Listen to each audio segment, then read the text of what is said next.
কোরআন শরীফের ভিতরে বলেছেন লাশ-শামসু ইয়ামবাগি লাহা আন তুদরিকাল কামারা ওয়ালাল লাইলু সাবিকুন নাহার ওয়া কুল্লুন ফি ফালাকি ইয়াসবাহুন।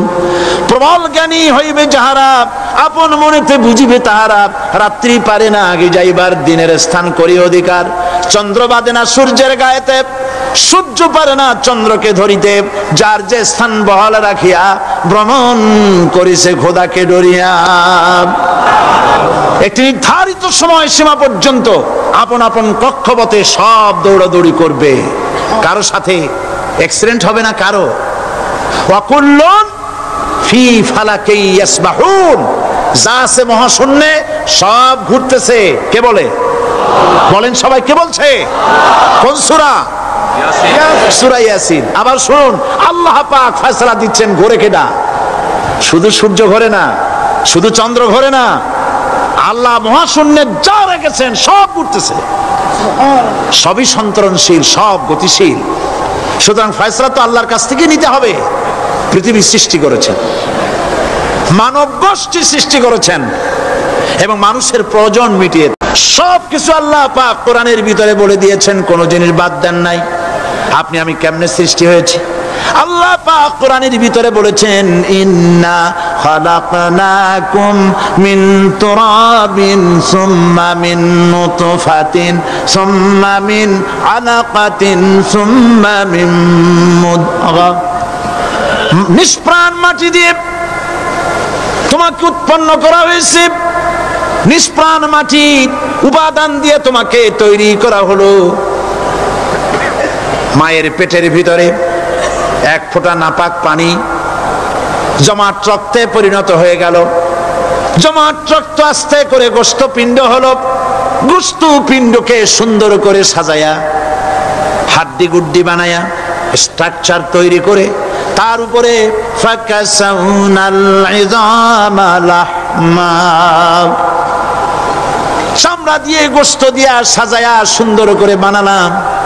আল্লাহর পরিচয় শুনুন, আল্লাহ আমার কেমন আল্লাহ। মায়ের পেটের ভিতরে সন্তান বানায়া এরপরে যখন রূহ দেওয়া হয়েছে, ক্ষুধা লেগেছে, খাবারের প্রয়োজন হয়েছে, আল্লাহ রাব্বুল আলামিন ওই কচি বান্দা মায়ের পেটে বসে কি খাবে সেজন্য তার মা চিন্তা করে নাই, বাবা চিন্তা করে নাই, সরকার চিন্তা করে নাই। আল্লাহ রাব্বুল আলামিন মায়ের মাসিক অসুখকে বন্ধ করে দিয়ে সন্তানের নাভির সাথে আর মায়ের নাভির সাথে তার লাগায়া, পাইপ লাগায়া মায়ের মাসিক অসুখের রক্তগুলি দিয়ে সন্তানকে বড় বানালেন। মুখ দিয়া এই রক্ত পান করালেন না, মুখটাকে পবিত্র রেখে দিলেন যাতে করে পৃথিবীতে আসার পর ওই মুখ দিয়া আল্লাহ রাব্বুল আলামিনের জিকির করতে পারো। সন্তান মায়ের ভিতরে পেটের ভিতরে বড় হলো, আল্লাহ রাব্বুল আলামিন বলেন মাস দিন যখন পুরা হয়ে গেল, সুম্মা নুখরিজুকুম তিফলা, বাচ্চার আকারে পৃথিবীতে নিয়ে আসলাম। এখন খাবা কি? পৃথিবীতে যখন বাচ্চা এলো তখন তার পেটের সাথে যে সংযোগ ছিল মায়ের নাভির সাথে আর সন্তানের নাভির সাথে, সেই সংযোগ তার আর কি থাকলো? কি করা হলো? কেটে দেওয়া হলো। লক্ষ্য করুন, খাবারের জন্য একটি মাত্র পাইপ আল্লাহ লাগাইছিলেন, পৃথিবীতে সন্তান আসার সঙ্গে সঙ্গে পাইপটা কেটে দেওয়া হলো। এবার কি খাবে? আল্লাহ রাব্বুল আলামিন মায়ের বুক থেকে সন্তানের জন্য এবার সিঙ্গেল সিগন্যাল, তার জন্য সিঙ্গেল কোন লাইন যেটা ছিল কেটে দিয়া মায়ের বুক থেকে সন্তানের জন্য ডাবল লাইন আল্লাহ চালু করে দিলেন। এমন দুধ বানায় দিলেন যা শুধু খাবার নয়, শুধু ফুড ভ্যালু নয়, এই দুধের ভিতরে ক্যালসিয়াম, এর মধ্যে ভিটামিন, এর মধ্যে আয়রন, এর মধ্যে মেডিসিন। দুনিয়ার এই সন্তান ছিল ফি কারারিম মাকিন, সুরক্ষিত জায়গার ভিতরে ছিল, কোনো পলিউশন সেখানে যেতে পারতো না, রোগের জার্ম সেখানে যেতে পারতো না। দুনিয়ায় এলো দূষিত আবহাওয়ার ভিতরে, এই সন্তানকে এখনই অ্যান্টিবায়োটিক খাওয়ালে পরে অসুবিধা হবে। আল্লাহ রাব্বুল আলামিন মায়ের দুধের ভিতরে ঔষধ দিয়া রোগের প্রতিষেধক বানায়া দিলেন। এ হলো আমার আল্লাহ। এ আমার কে? আল্লাহ। জোরে বলেন আল্লাহ। আল্লাহ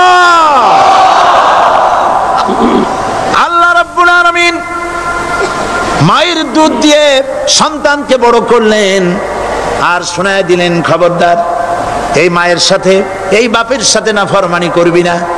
মা বাপের জন্য আমার কাছে দোয়া করবে, রব্বির হামহুমা কামা রাব্বায়ানি সগীরা। সবাই পড়েন আমার সাথে, রব্বির হামহুমা কামা রাব্বায়ানি সগীরা।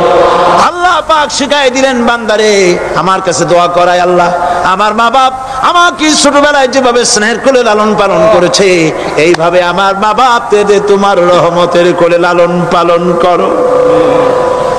মনে থাকবে ভাইরা? বলেন মনে থাকবে? প্রত্যেক নামাজের পরে মা বাবার জন্য দোয়া করবেন, বেঁচে থাকুক আর মরে যাক, দোয়া করবেনই। মনে থাকবে? রব্বির হামহুমা কামা রাব্বায়ানি সগীরা। আবার পড়েন, রব্বির হামহুমা কামা রাব্বায়ানি সগীরা। আল্লাহ পাক মায়ের মর্যাদা এত বাড়াইছেন, সাহাবী প্রশ্ন করেছে, ইয়া রাসূলুল্লাহ খেদমত করব কার? হুজুর বলেন তোমার মায়ের, তারপরে কার? তোমার মায়ের, তারপরে কার? তোমার মায়ের, তারপরে কার? তোমার পিতার। বাপের চাইতে মায়ের মর্যাদা আল্লাহ 3 গুণ বাড়াইয়া দিলেন, 3 গুণ বৃদ্ধি করে দিলেন। হাদিস শরীফে এসেছে, হযরত আবী হুরায়রা রাদিয়াল্লাহু তাআলা আনহু রাসূলের কাছে এসে রাতের বেলায় কাঁদতেছিলেন। হুজুর প্রশ্ন করলেন, আবু হুরায়রা কাঁদো কেন? হযরত আবু হুরায়রা বলছেন, হুজুর মা আমাকে মেরেছে। তিনি প্রশ্ন করলেন, আচ্ছা মা তোমার মারলো কেন? তুমি কি কোনো বেয়াদবি করছো? তিনি বললেন না। তবে মারলো কেন? হযরত আবু হুরায়রা বলেন, ইয়া রাসূলুল্লাহ আপনার খেদমত থেকে বাড়ি ফিরতে আমার দেরি হয়ে গিয়েছিল। গভীর রাত্রে যখন বাড়ি গেছি, মা আমাকে প্রশ্ন করলেন, বাবা দেরি হলো কেন, কোথায় ছিলি? তাম পৃথিবীর মানুষ যেই কদম মোবারক চুমু দিতে পারলে ধন্য হয়ে যায়, সেই আখিরি জামানার পয়গম্বর নবী মুহাম্মদ রাসূলুল্লাহ সাল্লাল্লাহু আলাইহি সাল্লামের দরবার থেকে আসতে আমার দেরি হয়ে গেছে। ইয়া রাসূলুল্লাহ আমার মা আপনার নাম শুনে তার গা জ্বলে উঠল, তিনি কাফের মুশরিকা। আপনার নাম শুনে অগ্নি শর্মা হয়ে আমাকে ধরে পিটানো আরম্ভ করলেন আর বললেন, আবু হুরায়রা হয় মুহাম্মদ সাল্লাল্লাহু আলাইহি সাল্লামের বাড়ি ছাড়বি, নইলে আমার বাড়ি ছাড়বি, কি করবি বল? মার খেতে খেতে আমি বললাম, মা তোমার গায়ে যত শক্তি আছে আমারে মারো, তোমার বাড়ি শুদ্ধ তাম দুনিয়াটা ছেড়ে দিতে পারি, মুহাম্মদ রাসূলুল্লাহর কদম মোবারক ছেড়ে দিতে পারি না। হুজুর আমার মা গলা ধাক্কা মেরে আমাকে বের করে দিয়েছেন। হুজুর বলছেন, আবু হুরায়রা মা তোমাকে মেরেছে আর আমার কাছে নালিশ করছো, আমি তোমার মায়ের কোনো বিচার করতে পারবো না। সুবহানাল্লাহ। এত বড় পাওয়ারফুল নবী, শানওয়ালা, ইজ্জতওয়ালি, বরকতওয়ালি, এত বড় নবী বলছেন মা মেরেছে, আমার করার কিচ্ছু নাই। সুবহানাল্লাহ। তোমার মা মুশরিকা হোক আর যাই হোক, তোমার মা। সুবহানাল্লাহ বলেন। আমার বন্ধুগণ, হযরত আবু হুরায়রা বলেন, ইয়া রাসূলুল্লাহ মায়ের বিরুদ্ধে কোনো অভিযোগ নিয়ে আমি আপনার কাছে আসি নাই। হুজুর বললেন, কেন আসছো বলো খুলে। আবু হুরায়রা বলেন, হুজুর আমি জানি আপনি আল্লাহর দরবারে যদি কোনো ব্যাপারে হাত তোলেন আল্লাহ মঞ্জুর করে ফেলেন। আপনি দয়া করে আমার মার জন্য দোয়া করেন, আল্লাহ যেন হেদায়েত দিয়ে দেন। আমার নবীজি দুখানে হাত উত্তোলন করলেন, বললেন, আল্লাহুম্মা ইহদি উম্মা আবি হুরায়রা। আয় আল্লাহ আমি দোয়া করতেছি আবু হুরায়রার মাকে হেদায়েত নসিব করো। হুজুর হাত তুলে মোনাজাত করছেন, আবু হুরায়রা দৌড় দিলেন বাড়ির দিকে। কয়েকজন সাহাবী হযরত আবু হুরায়রার জামা টেনে ধরেছে, এই ভদ্রলোক দৌড়ায় কেন? এত শান্ত মানুষ, কখনো গরম হয়ে কারো সঙ্গে কথা বলে না, এই মানুষটা দৌড়ায় কেন? কোনো বিপদ হইল নাকি? জামা টেনে ধরে বলে, আবু হুরায়রা দৌড়াও কেন? হযরত হযরত আবু হুরায়রা বলেন, জামাত ছেড়ে দাও, কোনো বিপদ আমার হয় নাই, আমি দৌড়াইয়া বাড়ি যাই দেখতে চাই। আমি দৌড়াইয়া আগে বাড়ি যেতে পারলাম না, আমার নবীর দোয়া আগে আমার বাড়ি চলে গেছে, আমি এটা দেখতে চাই। হযরত আবু হুরায়রা দৌড়াতে দৌড়াতে বাড়ি চলে গেছেন।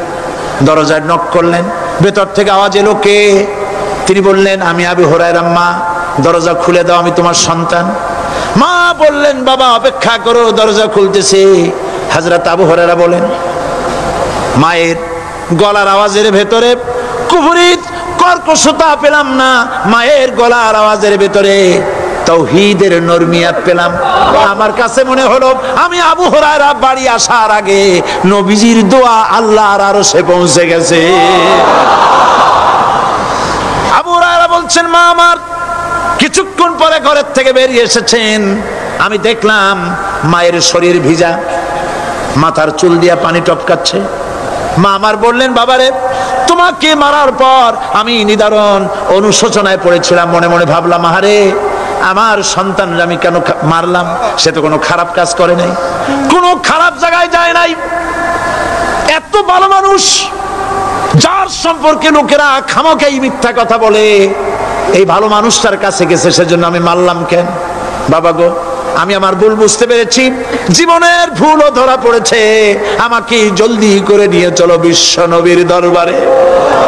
হযরত আবু হুরায়রার মা রাসূলুল্লাহর খেদমতে এসে ঘোষণা করলেন, আশহাদু আল্লা ইলাহা ইল্লাল্লাহু ওয়াহদাহু লা শারীকা লাহু ওয়া আশহাদু আন্না মুহাম্মাদান আবদুহু ওয়া রাসূলুহু।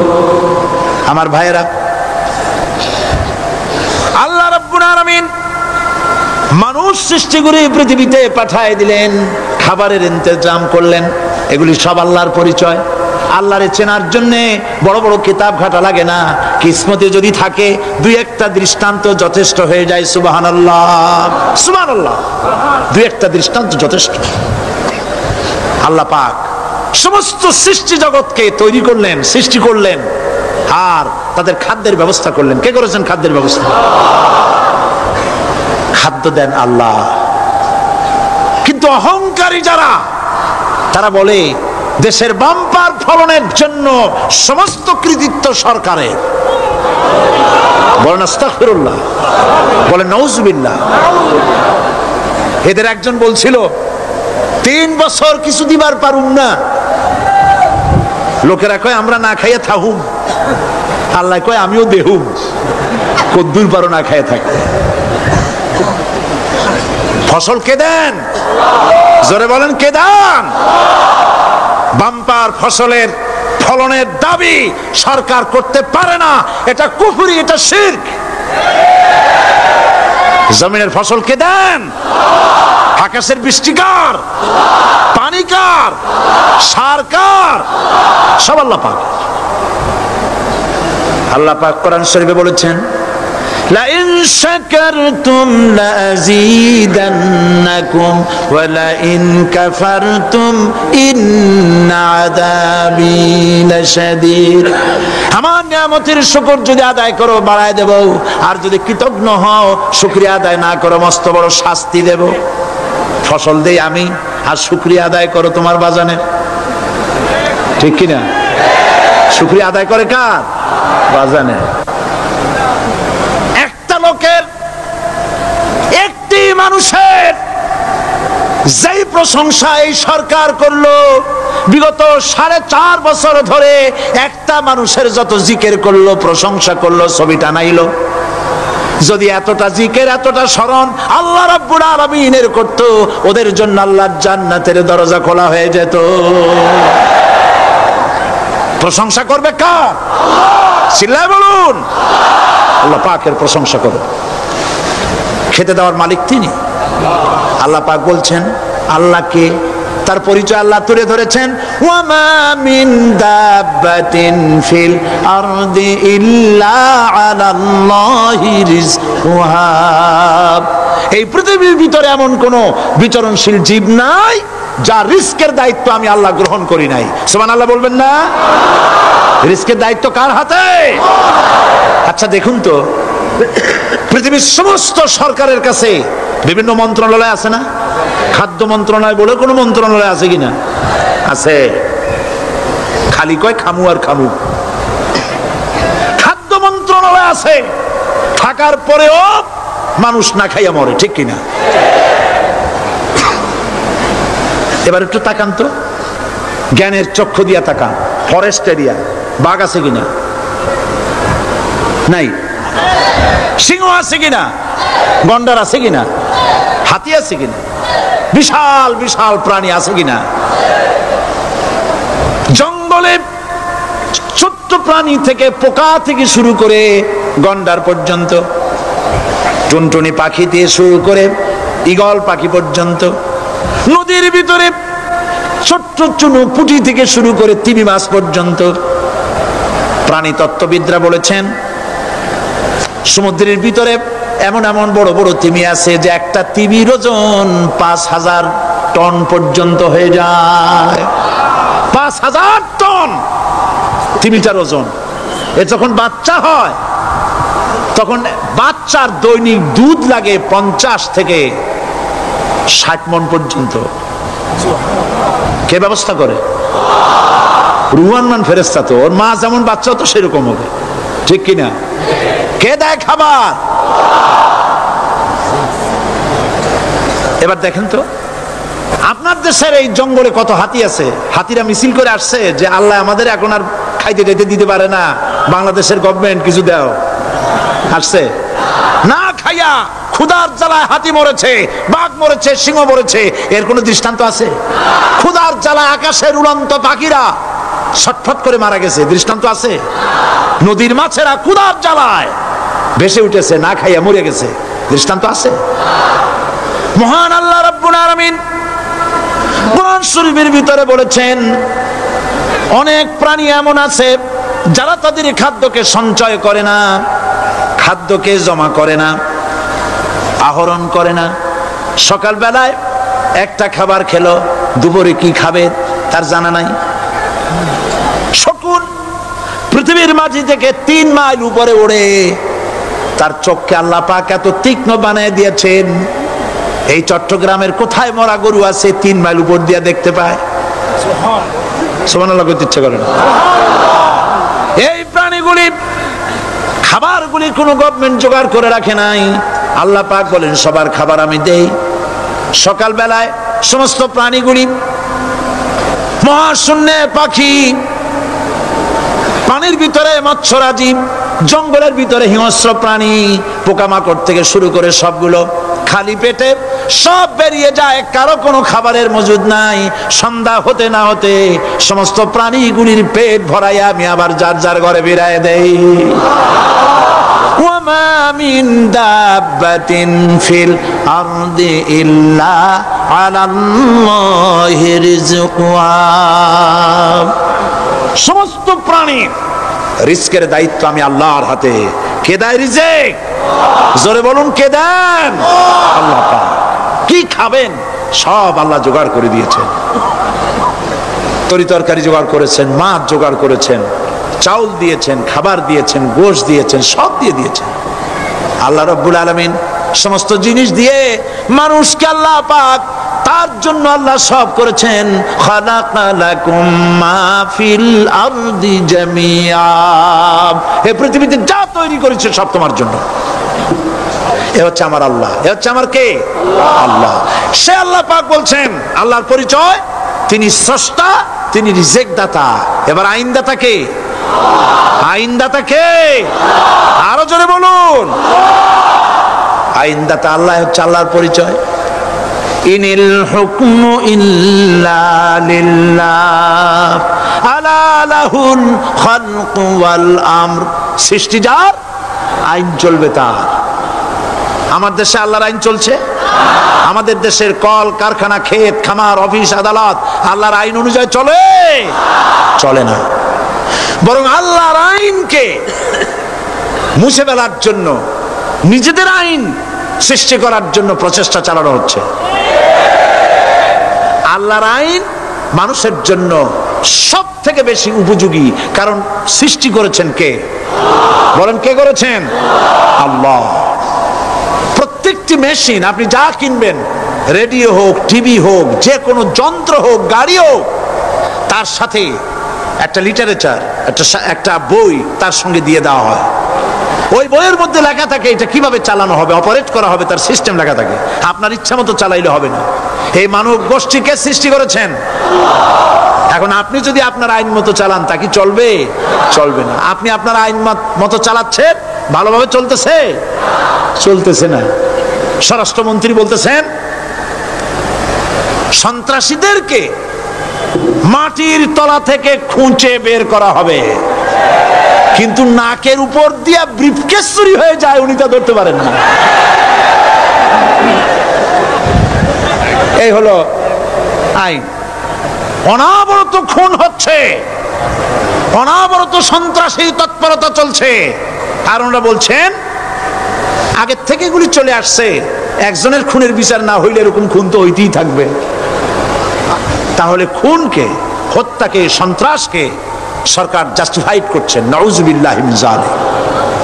এই জন্য আইন হতে হবে আল্লাহর। আইন হতে হবে কার? চিল্লায় বলেন, আল্লাহ পাকের আইন হতে হবে।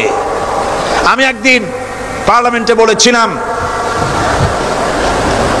আমার দেশের নেতা নেত্রীরা বারবার হজ করতে যান, উমরা করতে যান, সেখান থেকে আসার সময় কি আনেন? আতর, পাথর, সুরমা আর খুরমা, এই কিছু নিয়ে আসলেন। কিন্তু আমি বলেছি, আপনারা কি কিছু চোখে দেখেন না? পার্লামেন্টে এইভাবে বক্তৃতা করেছে, কিছু চোখে দেখেন না? আমি প্রশ্ন করে আমি আবার জবাব দিচ্ছি, আপনারা যারা হজ করতে যান, উমরা করতে যান, হজের কথাই ধরি, এই হজ করতে যখন যান তখন মুজদালিফায় একটা রাত কাটাইতে হয়। সেটা কোন দিন? ইয়মে আরাফার পরের দিন। এই মাঠে দালান কোঠা আছে, এখানে বেড়া আছে, শামিয়ানা আছে, পর্দা আছে, তাবু আছে, কিচ্ছু নাই। লক্ষ লক্ষ নারী আর পুরুষ পাশাপাশি শুয়ে থাকে, তাও সুবহানাল্লাহ কইতে ইচ্ছা করে না। সারা রাত জনে জনে পুলিশ পাহারাদার নাই। কিরকম মেয়ে লোক, চাঁদের সৌন্দর্য হার মানায় দিতে পারে, এরকম সুন্দরী, এরকম সুন্দরী নারী, সুদর্শন পুরুষ পাশাপাশি রাস্তার ধারে মরুভূমির ভিতরে সারা রাত কাটাচ্ছে। ইয়মে আরাফার পরের রাতটা, একটা রাত পুরা। এভাবে চলতেছে বছরের পর বছর, শতাব্দীর পর শতাব্দী, সহস্রাব্দীর পরে সহস্রাব্দী। আমি প্রশ্ন করি, পৃথিবীর ইতিহাসে কেউ কি এমন কথা বলতে পেরেছে, লিখতে পেরেছে যে মুজদালিফার রাতে সেখান থেকে 10টা নারী হাইজ্যাক হয়েছে, 5টা নারী লাঞ্ছিত হয়েছে? বলতে পারবে?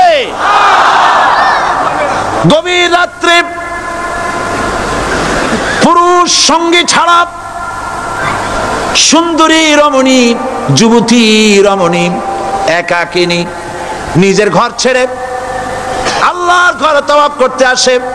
তাওয়াফ সেরে তাহাজ্জুদের নামাজ পড়ে আল্লাহর কাছে মোনাজাত করে একা একা হাজার হাজার লাখো পুরুষের ভিতর থেকে আপন ঘরে ফিরে যায়। কারো বাবার হিম্মত নাই একবার তাকায় সে তো রূপ উপভোগ করার জন্য আবার তাকায়, অথবা তার আঁচল ধরে টান মারে। আছে ইতিহাস? কথা কন না কেন? সুন্দরী একটা মাইয়া মক্কা থেকে, মদিনা থেকে পাওয়া যায় না, 15 দিন হয়ে গেছে। হয়েছে কখনো? এবার জবাব দেন, কেন হয় না? কেন হয় না? আমার দেশের মেয়েরা রাস্তা দিয়ে হাঁটতে পারে না।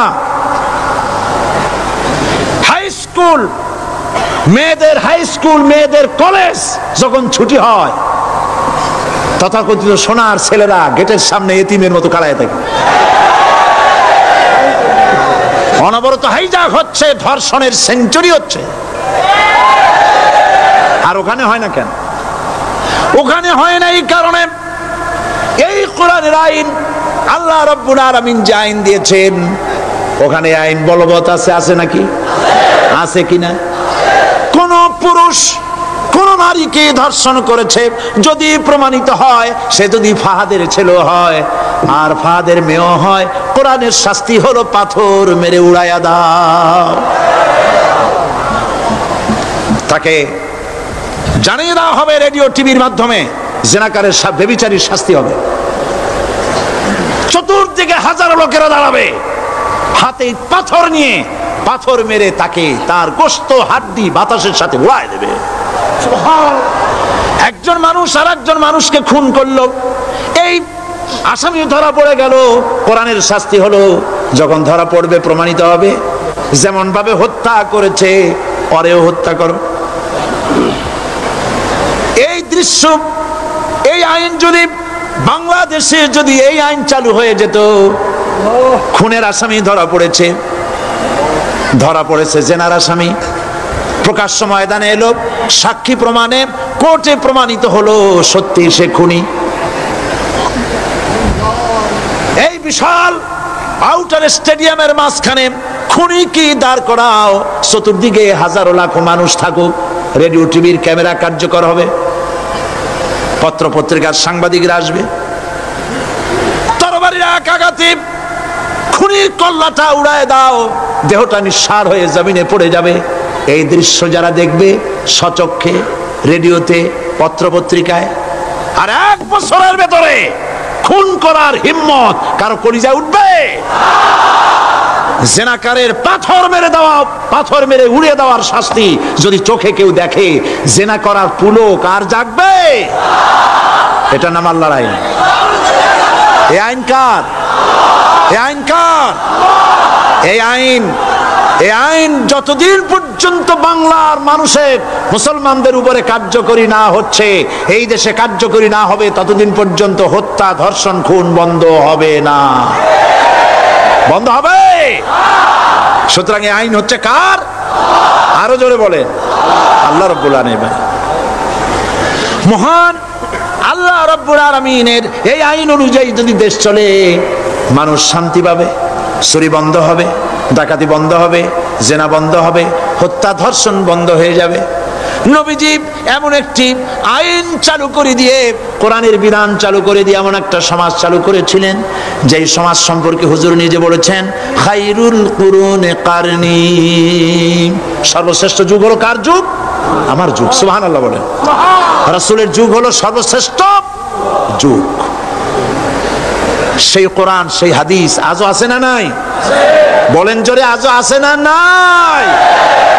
সেই কোরআন এবং সুন্নাহ দিয়ে দেশ শাসন হোক, এটা কি আমরা চাই? কারা কারা চাই? দু হাত উঁচু করে দেখান।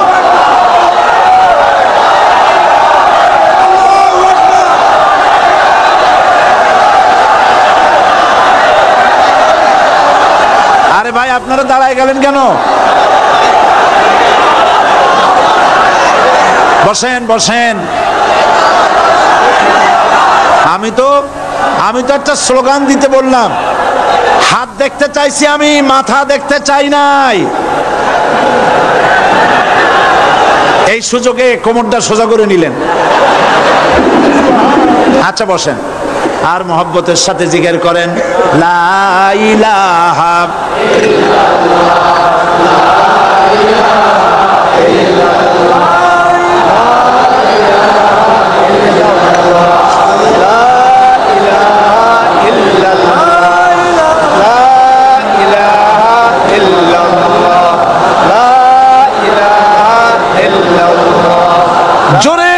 সবাই জিকির করেন, লা ইলাহা ইল্লাল্লাহ, লা ইলাহা ইল্লাল্লাহ, লা ইলাহা ইল্লাল্লাহ, লা ইলাহা ইল্লাল্লাহু মুহাম্মাদুর রাসূলুল্লাহ।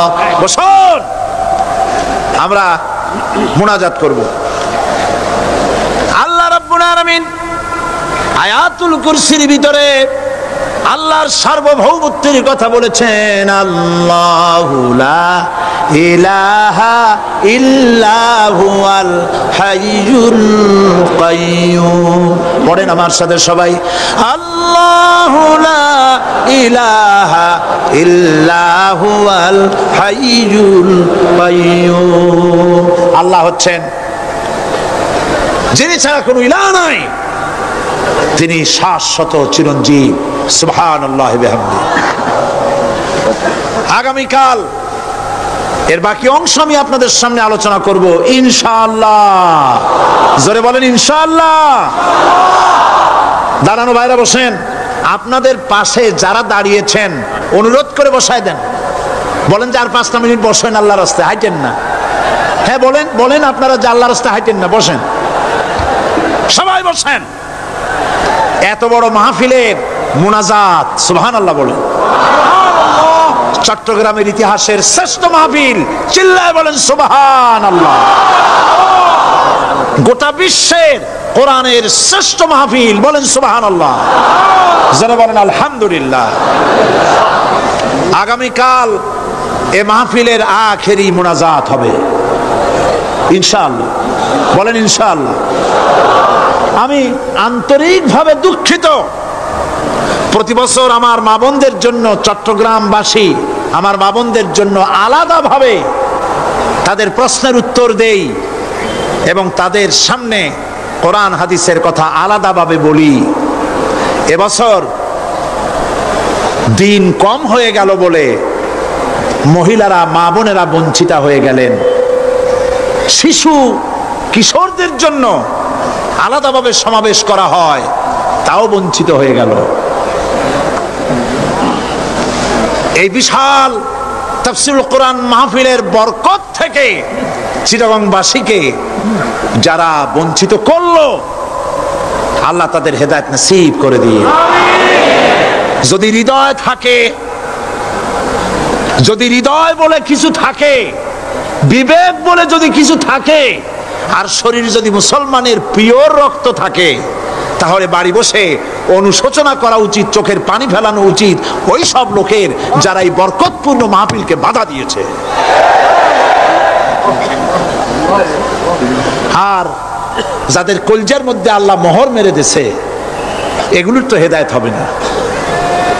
যাদেরকে আল্লাহ পাক তৈরি করেছেন জাহান্নামের জন্য, ওদের কাছে মাহফিল অসহ্য, সহ্যই হবে না। নাউজুবিল্লাহ বলেন।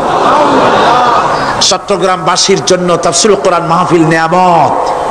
এই নিয়ামত কিয়ামত পর্যন্ত আল্লাহ টিকায় রাখুন, বলি আমিন। আগামীকালের আখেরি মোনাজাতে সমস্ত মুসলমান চতুর্দিক থেকে আল্লাহ পাকের নারা লাগাতে লাগাতে আসবেন। আল্লাহু আকবার, নারায়ে তাকবীর।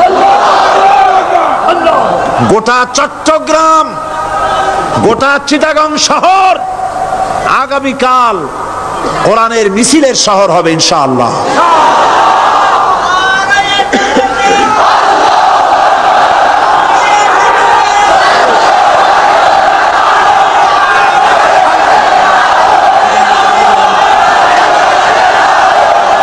সকল ধন এবং সম্পদের মূল মালিক হচ্ছেন আল্লাহ পাক। সমস্ত ধন সম্পদের মালিক কে? আল্লাহ সুবহানাহু ওয়া তাআলা। কোরআনে কারীম বলছে, লিল্লাহি মা ফিস সামাওয়াতি ওয়া মা ফিল আরদ। আকাশ এবং জমিনের ভিতরে যা কিছু আছে সব কিছুর মালিকানা কার? জোরে বলেন কার? আল্লাহ রাব্বুল আলামিন হচ্ছেন এর একচ্ছত্র মালিক।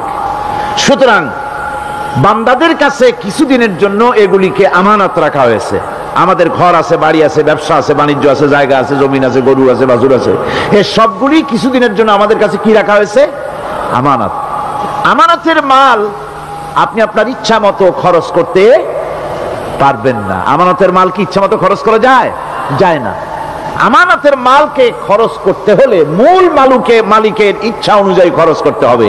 মূল মালিককে আল্লাহ রাব্বুল আলামিন বলছেন, ইন্নাল্লাহা ইশতারা মিনাল মুমিনিনা আনফুসাহুম ওয়া আমওয়ালাহুম বিআন্না লাহুমুল জান্নাহ। আমি আমার মুমিনের জান এবং মালকে খরিদ করে নিয়েছি, বিনিময় জান্নাত দিয়ে দিয়েছি। তোমার কাছে যে জান আছে, মাল আছে, এটা তোমার নয়, এটা আমার আমানত তোমার কাছে। সুতরাং এই আমানত খরচ করতে হবে মূল মালিকের ইচ্ছা অনুযায়ী। সমাজের এক শ্রেণীর লোক প্রচুর বিত্তের মালিক হবে, সমাজের এক শ্রেণীর লোক প্রচুর বিত্ত এবং সম্পদের মালিক হয়ে ভোগ বিলাসের আনন্দের স্রোতে ভেসে যেতে থাকবে, নিজেকে ভাসিয়ে দেবে। আর এক শ্রেণীর লোক অনাহারে অর্ধাহারে কষ্ট করবে। এ বিধান ইসলামের নয়। কেউ থাকবে 10 তলায় আর কেউ থাকবে গাছতলায়, কেউ খাবে পোলাও কোরমা বিরিয়ানি আর কারো কিসমতে মরুচ পোড়াও হবে না। এ বিধান আল্লাহর নয়। ইসলামের বিধান হচ্ছে এই যে আল্লাহ যে সব সম্পদ মানুষকে দান করেছেন, এই সম্পদের ভিতরে বিত্তহীনদের অধিকার রাখা হয়েছে। বিত্তহীন যারা, যারা গরিব, যাদের কিছু নাই, তারা আপনার করুণার পাত্র নয়। কি বলেন, তারা কি ধনীদের করুণার পাত্র? কোরআনে কারিমে আল্লাহ বলেন, ওয়াল্লাযীনা ফী আমওয়ালিহিম হাক্কুন লিস-সাইলি ওয়াল মাহরুম। ধনীদের সম্পদের ভেতরে গরিবদের, বিত্তহীনদের অধিকার রয়েছে। সে অধিকার আদায় করে দাও। দান করা এমনি দিয়ে দাও এক জিনিস, গরিবদেরকে বিত্তহীনদেরকে ইসলাম করুণার পাত্র বানায় নাই, বলেছে অধিকার। অধিকারটা বড় মজবুত কথা, এই কথার লোড আছে, ওয়েট আছে। আপনার আমার সম্পদের, অর্থাৎ যাদের বিত্ত আছে, বিত্ত সম্পদওয়ালা সম্পদশালী লোকেদের সম্পদের ভেতরে গরিবদের অধিকার রয়ে গেছে, সে অধিকার আদায় করতে হবে। ইসলাম সকল মানুষের দারিদ্র দূর করে বেঁচে থাকার মৌলিক অধিকার প্রতিষ্ঠিত করেছে। রাসূল করিম সাল্লাল্লাহু আলাইহি ওয়াসাল্লাম বলেছেন, লাইসা লি ইবনি আদম হাক্কুন সিওয়া হাযিহিল খিসাল, বাইতুন ইয়াসকুনুহু ওয়া সাওবুন ইউয়ারি আওরাতাহু ওয়া জালফাল খুবজি ওয়াল মা। আখরাজাহু তিরমিজি। তিরমিজি শরীফের হাদিসের ভেতরে এসেছে, রাসূল করিম সাল্লাল্লাহু আলাইহি ওয়াসাল্লাম বলেছেন, প্রত্যেকটি বনি আদমের তার বাস করার জন্য একটা গৃহ, এবং লজ্জা ঢাকার জন্য, শীত নিবারণের জন্য তার বস্ত্র, আর ক্ষুধা মিটাবার জন্য তার পানি আর রুটি ইত্যাদির ব্যবস্থা করতে হবে। চাই সে মুসলমান হোক আর হিন্দু হোক আর খ্রিস্টান হোক, বনি আদম, আদমের সন্তান যে মানুষ, যে তার এই অধিকার ইসলাম প্রতিষ্ঠিত করেছে। আজ বলা হচ্ছে খাদ্য বস্ত্র বাসস্থান সমাধান দেবে অমুকরা তমুকরা, এরকমের স্লোগান হয় না? ওরা দিতে পারবে না, ওরা দিতে পারে নাই। খাদ্য বস্ত্র শিক্ষা চিকিৎসা বাসস্থানের গ্যারান্টি দিয়েছে কোরআন, দিয়েছে আল্লাহ রসুল জনাবে মুহাম্মদ রাসূলুল্লাহ সাল্লাল্লাহু আলাইহি ওয়াসাল্লাম। ইসলাম অর্থনৈতিক নিরাপত্তার জন্য যে সব পন্থা অবলম্বন করেছে, সেটা হচ্ছে যে সমাজের কর্মক্ষম সকল ব্যক্তি রুজির জন্য পরিশ্রম করবে, কেউ বসে থাকতে পারবে না। এটা হচ্ছে ইসলামের নিয়ম, কেউ বসে থাকতে পারবে না। কোরআনে কারীম বলছে, ফাইযা কুদিয়াতিস সালাতু ফান্তাশিরু ফিল আরদ ওয়াবতাগু মিন ফাদলিল্লাহ। ফাইযা কুদিয়াতিস সালাত, যখন তোমার নামাজ সম্পূর্ণ হয়ে গেল, ফান্তাশিরু ফিল আরদ, ছড়িয়ে পড়ো আমার জমিনের উপরে, ওয়াবতাগু মিন ফাদলিল্লাহ, আর আমার অনুগ্রহ অনুসন্ধান করো। রুজি কামানো কোনো খারাপ জিনিস না। কেউ মনে করে সারাদিন বসে বসে আল্লাহর জিকির করব, কেউ দুনিয়াটারে ঝামেলা মনে করে জঙ্গলে চলে যেতে চায়। এটা নিয়ম না। আপনি বসে থাকতে পারবেন না, আপনাকে কাজ করতে হবে। রুজি কামাই করাটাকে কোরআনে কারিমে এতটা সম্মান দিয়েছে, যেটাকে ফদলুল্লাহ বলা হয়েছে। ফদলুল্লাহ, এটা আল্লাহর অনুগ্রহ। সুবহানাল্লাহ বলেন। এটাকে ফজলুল্লাহ বলা হয়েছে, এটা জিনাতুল্লাহ বলা হয়েছে। আপনি যে কাপড় চোপড় ব্যবহার করেন, এই কাপড় চোপড়ের ব্যাপারে আল্লাহ পাক প্রশংসা করেছেন, কাপড় চোপড় সুন্দর পরতে বলেছেন। তারপরে রুজি রোজগার হালাল করতে বলা হয়েছে, এবং রুজি কামাবার ব্যাপারে হালাল ভাবে রুজি কামাবার জন্য ইন্সপিরেশন দেওয়া হয়েছে কোরআন এবং হাদিসে। রাসূল করিম সাল্লাল্লাহু আলাইহি সাল্লাম বলেছেন, আল কাসিবু হাবিবুল্লাহ, সহজে যে উপার্জন করে সে আল্লাহর বন্ধু। যে ব্যক্তি ঠেলা গাড়ি চালায়, কুলি মজুর রিকশা চালায়, নিন্দা নাই, তাকে নিন্দা করা যাবে না। রিকশাওয়ালাও একটা গুরুত্বপূর্ণ দায়িত্ব পালন করছে। কুমার, কামার, তাঁতি, জেলে, ধোপা, নাপিত সবাই কাজ করছে। প্রত্যেক কাজের সম্মান ইসলাম দেয়। সুবহানাল্লাহ কোন। সমস্ত কাজের সম্মান আছে, শুধুমাত্র সম্মান নাই চুরির কাজের, ডাকাতির কাজের, সন্ত্রাসের কাজের, চাঁদাবাজির কাজের, মাস্তানির কাজের। এই সব কাজ নিন্দনীয় এবং এই সব কাজ নিতান্ত বাজে কাজ। এ কাজের কোনো সম্মান নাই। সম্মান হচ্ছে নিজের হাতে কামাই করে সারা দিনে এক মুঠো খাবারও যদি খান, আপনার খাবারের চাইতে হালাল খাবার কারো হতে পারে না। আল্লাহর বন্ধু সোজা কথা না। আল কাসিবু হাবিবুল্লাহ, সহজ উপার্জনের এত বরকত। সেজন্য অর্থনৈতিক নিরাপত্তার জন্য সমাজের প্রত্যেকটি কর্মক্ষম লোককে কাজ করতে হবে। কি করতে হবে? নামাজ পড়া হয়ে গেছে, এখন আর বসে থাকা চলবে না, নেমে পড়ুন কাজের জন্য, আল্লাহর অনুগ্রহ অনুসন্ধান করুন।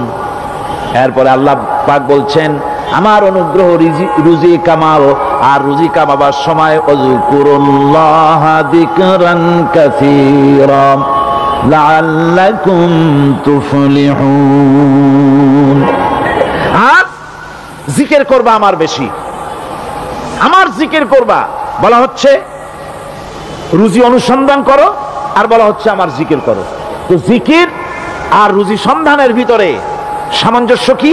সামঞ্জস্যটা হচ্ছে এই যে আপনি যখন উযকুরুল্লাহ কাসীরান, আপনাকে বেশি করে জিকির করতে হবে। জিকির মানে কি? স্মরণ করা। জিকির মানে কি? স্মরণ করা। আল্লাহকে স্মরণ করেন। রুজি যখন কামাতে যাবেন স্মরণ করবেন কারে? চিল্লায় কোন কারে? আপনি রুজি কামাবার জন্য চাকরি করতেছেন, অফিসে বসে যদি আল্লাহ রাব্বুল আলামিন আপনার স্মরণে থাকে, তাহলে ঘুষ খাওয়া আপনার জন্য সম্ভব হবে না। কথা ঠিক কিনা? আল্লাহ পাক বলছেন, রুজি কামাবার জন্য তুমি যে পরিশ্রম করবে, ওই পরিশ্রমের সময় বেশি বেশি জিকির করো, আমারে স্মরণ রাখো। অফিসে বসে যখন তুমি কাজ করবে, আমি যদি স্মরণে থাকি, তাহলে তুমি ঘুষ খাইতে পারবে না। তুমি জমিন চাষ করবে, জমিন চাষ করার সময় আমি যদি তোমার স্মরণে থাকি, জমিনের আইল ঠেলা তোমার পক্ষে সম্ভব হবে না। যত রকমের রুজির রোজগারের পথ আছে, আমাকে স্মরণ করো, খারাপ পথ থেকে বাঁচো, হালাল ভাবে রুজি কামাও। হালাল রুজির ভিতরে আল্লাহ রব্বুল আলামিন বরকত দিয়া দিবেন। আর কাজ করার জন্য বলা হয়েছে। রাসূল করিম সাল্লাল্লাহু আলাইহি ওয়াসাল্লাম বলেছেন, ইজা সাল্লাইতুমুল ফাজরা ফালা তানুমু আন তালবি আরযাকিকুম। ফজরের নামাজ পড়া হয়ে গেছে, ঘুমায়ও না। আমাদের একটা আম অভ্যাস হয়ে গেছে ফজরের নামাজ পড়ে ঘুমানো। হাদিস শরীফে বলা হচ্ছে, ফজরের নামাজ পড়া হয়ে গেছে, ঘুমায়ও না। রুজি তালাশ করো, রিজিক তালাশ করো, নিজের সাহায্য করো, অন্যকে সাহায্য করো, নিজের সংসারের জন্য কাজ করো, অন্যের জন্যও করো। হালাল ভাবে রুজি কামাই করে বউকে একটা ব্লাউজ কিনে দিয়েছেন, একটা শাড়ি কিনে দিয়েছেন, বাচ্চাকে ক্লাসের বই কিনে দিয়েছেন, বাজার থেকে মাছ তরিতরকারি কিনেছেন।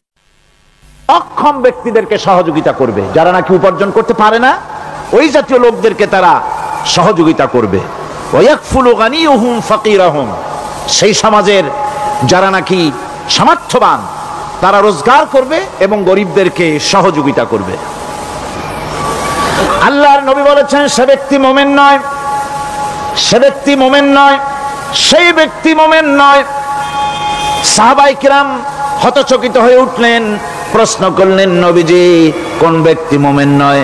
আল্লাহর নবী বলেন, যেই ব্যক্তি পেট পুরে আরাম করে ঘুমায় গেল, এ কথা জানার পর যে তার প্রতিবেশী না খেয়ে শুয়ে আছে, ক্ষুধার যন্ত্রণায় কাতরাচ্ছে, এ কথা জানার পরে যেই মুসলমান ব্যক্তি আরাম করে পেট ভরে খেয়ে ঘুমায়, সে কখনো মুমিনের দাবি করতে পারে না, মুমিন হতে পারে না। কত বড় কথা! ইসলাম মানুষকে তাগিদ করেছে তার প্রতিবেশীর উপরে লক্ষ্য রাখার জন্য, তার প্রতিবেশীকে লক্ষ্য রাখার জন্য, গরিব মানুষের প্রতি লক্ষ্য রাখার জন্য।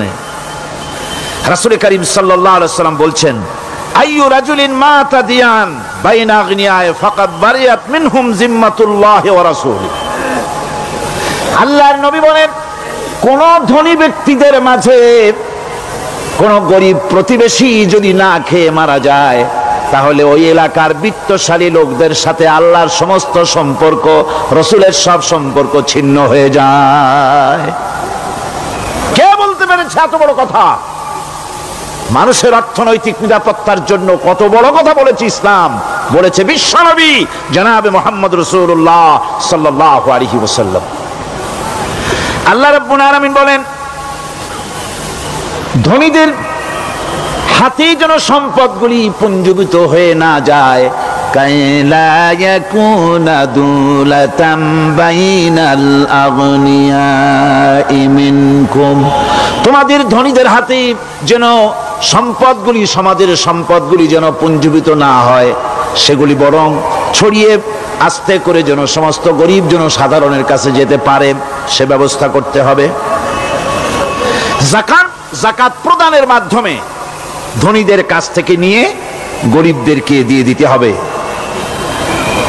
আর বুখারী শরীফের সারা ফাথুল বারীতে হাফেজ ইবনে হাজার আসকালানী রাহিমাহুল্লাহ তিনি বলেছেন, যাকাত যদি ধনীরা না দেয়, যদি কেউ দিতে বাধা দেয়, ফামানিমতানা উখিযাত বিহি কাহরাম, যদি যাকাত না দেয় জবরদস্তি করে যাকাত আদায় করে নিবে গভর্নমেন্ট।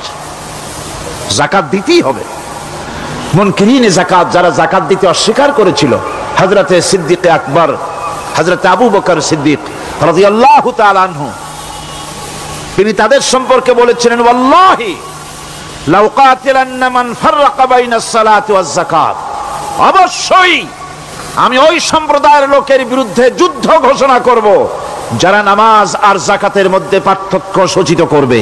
যারা নামাজ তো পড়বে কিন্তু যাকাত দিবে না সরকারের কাছে, যাকাত আদায় করবে না, তাদের বিরুদ্ধে যুদ্ধ ঘোষণা করব। ইসলামী সরকার যদি প্রতিষ্ঠিত হয়, তাহলে এই যাকাত আদায় করা হবে। যাকাত কেউ নিয়ে বসে থাকতে পারবে না, যাকাত আদায় করা হবে। আমাদের দেশে নিয়ম মাফিক যদি যাকাত আদায় করা হতো, এই দেশ যদি ইসলামী গভর্নমেন্ট হতো, আল্লাহ যেন দয়া করে দেন, কন্যা আমিন। আল্লাহ পাক যদি দয়া করে দেশটার ইসলামী রাষ্ট্র বানায় দেন, তাহলে যাকাত তো আদায় করে নেওয়া হবে, যাকাত দিতে আপনি বাধ্য, গরিব মানুষ থাকবে না। এখনো বাংলাদেশে নিয়ম মাফিক যদি যাকাত আদায় করা হয়, নিয়ম মাফিক মানে সোনার যাকাত, রূপার যাকাত, নগদ ক্যাশের যাকাত, ফসলের ওষুধ, সঠিকভাবে যদি আদায় করা হয়, তো একেবারে কম করে হলেও 1000 কোটি টাকা যাকাতের টাকা কালেকশন হতে পারে। এটা কি কম কথা? 1000 কোটি টাকা, এই টাকা আদায় করা হচ্ছে না। এই টাকা আদায় না করার কারণে যে শূন্যতার সৃষ্টি হচ্ছে, এই ভ্যাকুয়ামকে পূর্ণ করার জন্য এগিয়ে এসেছে 7 সমুদ্র 13 নদীর উপর থেকে এনজিওরা। এনজিওরা এসে আমাদের দেশে, সব এনজিও খারাপ আমি তা বলি না, বহু এনজিও আছে যারা এদেশের উন্নয়নের, আর্থসামাজিক উন্নয়নের জন্য তারা প্রচেষ্টা করছে, রাস্তাঘাট, স্কুল কলেজ, চিকিৎসা ইত্যাদির দিকে কাজ করছে। যতগুলি এনজিও আমাদের দেশে আছে, তার ভিতরে 52টা এনজিও গোনা বাছা যারা ইসলামের প্রকাশ্য দুশমন, আর এর শীর্ষস্থানে আছে ব্রাক।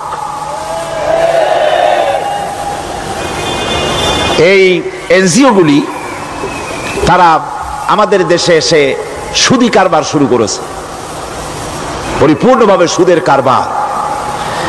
ব্যাংকের থেকে যদি আপনি লোন নেন, তাহলে 15 or 17% ইন্টারেস্ট দিতে হবে, আর ওদের কাছ থেকে যে সুদ, যে টাকা নেওয়া হয়, সেই টাকায় গ্রামীণ ব্যাংক থেকে শুরু করে ব্রাড বলেন, কারিতাস বলেন, অক্সফাম বলেন, অ্যাডাপ বলেন, যেগুলি আছে এগুলি সুদ নেয় 30 থেকে 34% পর্যন্ত। গোটা জাতিকে গ্রাম পর্যায়ে তারা সুদের নিবিড় চাষ করতেছে, ঘরে ঘরে সুদ পৌঁছে দিয়েছে, মুসলমান নারীদেরকে বেহুরমতি করেছে, ইসলামের ঐতিহ্য ধ্বংস করতেছে, নারীদেরকে বিপর্দা করতেছে, আমার দেশের ফ্যামিলি স্ট্রাকচারকে এনজিওরা ধ্বংস করে দিচ্ছে।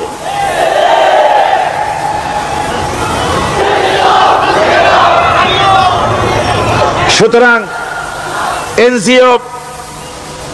এনজিওরা এই সুযোগটা পেত না। যদি যাকাত কালেকশন করা হতো আর যাকাত দিয়ে যাকাত যে সব জায়গায় খরচ করতে হয় সেই খরচ করার জায়গাগুলিতে সঠিকভাবে যদি ব্যয় করা হতো এই অবস্থা হতো না। বাংলাদেশের সম্পদের অভাব নাই। যারা বলে বাংলাদেশ গরিব, আমি তাদের সাথে একমত নই। আক্ষরিক অর্থে বাংলাদেশ গরিব নয়, বাংলাদেশে সম্পদ আছে। বাংলাদেশে যে জিনিসটার অভাব সেটা হচ্ছে ইনসাফ ভিত্তিক বন্টনের অভাব। এখানে কেউ তো 1000 বিঘা জমির মালিক, বিঘা বোঝেন না কি কন আপনারা? কানি। কেউ তো 1000 কানির মালিক, আর কারো তো রান্নাঘর উঠাবার জায়গা নাই। কথাটাই ঠিক কিনা? কেউ তো শত শত কোটি টাকা, কত কোটি টাকা যে আছে তা হিসাব করে মাসখানেক লাগবে, গুনিয়া খুলাইতে পারবে না। আর কারো তো একটা ট্যাবলেট কেনার পয়সা নাই। সুতরাং আমার দেশে যেভাবে গরিব বলা হয় আক্ষরিক অর্থে ওইভাবে আমার দেশ গরিব নয়। আমাদের দেশে সম্পদ আছে, বহুত জমি অনাবাদি ফেলে রাখা হয়েছে। রাসূল করিম সাল্লাল্লাহু আলাইহি ওয়াসাল্লাম বলেছেন সেই ব্যক্তির জমিন রাখার অধিকার নাই যে ব্যক্তি তা চাষের আওতায় না আনে। আছে না বহুত জমি পড়িয়া? আবাদযোগ্য জমি আমাদের দেশে আছে যা, তার 2,40,00,000 একর। আমাদের ভূমি সম্পদ রয়েছে, বনজ সম্পদ যা আছে সেটা হচ্ছে 32,53,860 একর জুড়ে বিরাট বনজ সম্পদ আমাদের আছে। ভূমি সম্পদ আছে, বনজ সম্পদ আছে। আমাদের রয়েছে পানি সম্পদ, প্রায় 250 নদী, 3,600 বর্গ মাইল জুড়ে নদীগুলো প্রবাহিত আছে। আমাদের পানি সম্পদ আছে। আমাদের গ্যাস সম্পদ আছে, যে গ্যাস অন্তত 100 বছর চলতে পারে। প্রত্যেক বাড়িতে বাড়িতে গ্যাসের সংযোগ দিলেও 100 বছরে ফুরাবে না। আলহামদুলিল্লাহ কইতে ইচ্ছা করে না? জোরে কোন আলহামদুলিল্লাহ। আমাদের গ্যাস সম্পদ রয়েছে, আমাদের মৎস্য সম্পদ আছে, পশু সম্পদ আছে, কৃষি সম্পদ আছে, আরো রয়েছে বিপুল জনশক্তি। জনশক্তিকে আজ সবচাইতে বার্ডেন মনে করা হয়। জনশক্তিকে বলা হয় বাংলাদেশের সবচাইতে বড় সমস্যা, জনশক্তি সমস্যা। এটা হচ্ছে যে সরকার আসে তারই ভূতে পায়, যে যায় লঙ্কা সে আর মানুষ হালে ফেরে না, মানুষগুলি তার জন্য জ্বালা। অথচ এই মানব শক্তি হচ্ছে শ্রেষ্ঠ শক্তি। ইউনিভার্সিটি জনমের মতো না বাড়াইয়া, এখন তো ইউনিভার্সিটি দাবি করতেছে সকলে, গ্রামে গঞ্জে থানায় রান্নাঘরে সব জায়গায় কয় আমাদের ইউনিভার্সিটি দাও। আর ইউনিভার্সিটির ফজিলত কি তা তো আমরা দেখতেইছি।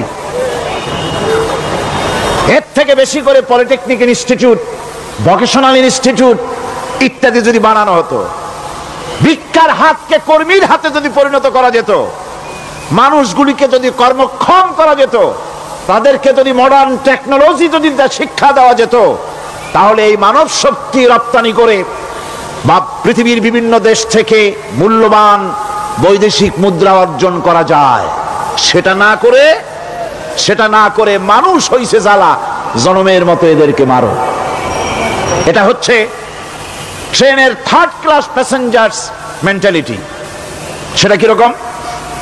সেটা হচ্ছে ট্রেনে যখন মানুষ চলে 3য় শ্রেণীতে, একবার উঠে বসলে সে অন্যের জন্য জায়গা ছাড়ে না। জায়গা খালি আছে, আরেকজন আসে বললে ভাই আমার একটু বসতে দাও, কয় না ভাই এখানে লোক আছে। আসলে কিন্তু লোক নাই।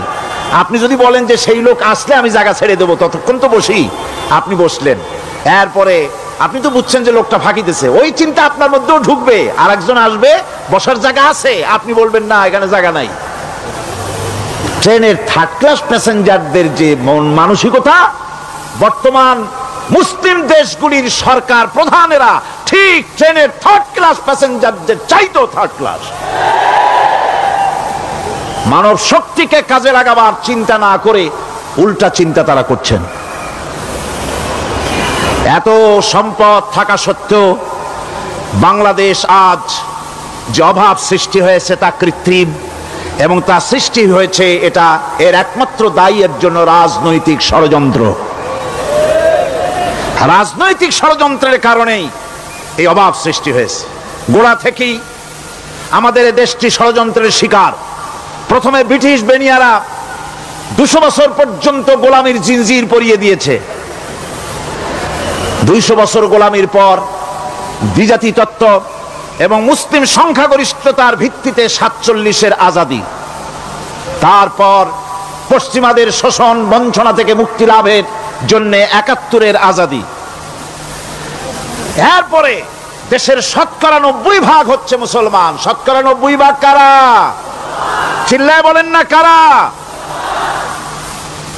পৃথিবীর এই দ্বিতীয় বৃহত্তম মুসলিম জনগোষ্ঠীকে খ্রিস্টান আর ইহুদিরা তারা চেয়েছে জনগণকে খ্রিস্টান বানাতে। আমাদের দেশের জনগণকে তারা চায় খ্রিস্টান বানাতে। যারা কমিউনিস্ট তারা চায় আমাদেরকে নাস্তিক বানাতে। আর পার্শ্ববর্তী দেশের পেইড এজেন্ট যারা আমাদের দেশে আছে তারা চায় পৃথিবীর নিকৃষ্টতম কুফরি মতবাদ, ধর্ম নিরপেক্ষ মতবাদের মাধ্যমে গোটা জাতিকে ধর্ম থেকে দূরে সরিয়ে দিতে চায়। সুতরাং এই ষড়যন্ত্রের শিকার হয়ে আছে বাংলাদেশ। বাংলাদেশের এই আর্থসামাজিক প্রেক্ষাপটে ইসলামের বিধান ছাড়া, আল্লাহর দেওয়া বিধান ছাড়া এর কোনো মুক্তি নাই, এর নাজাতের কোনো পথ নাই। আল্লাহ রসুল ক্ষমতা আরোহণ করলেন, রাষ্ট্রের মালিক হলেন, প্রেসিডেন্ট হলেন। রাসূলুল্লাহ কি হলেন? আল্লাহর নবী প্রেসিডেন্ট হলেন। সমাজের গরিব দুঃখীদের ব্যাপারে নবীজি বললেন, মান তারাকা মালান ফালওয়ারসাতিহি ওয়া মান তারাকা দিয়ান আও কুল্লা ফালিয়াতিনি ফাইন্না মাওলাহু, রাওয়াহুল বুখারী। নবীজি বলেন, যে ব্যক্তি মারা গেল, মরে যাওয়ার পর তার যে সম্পদ থাকবে, এই সম্পদগুলি সে যে সন্তান স্ত্রী পুত্র যাদের রেখে গেছে তা তাদের জন্যে।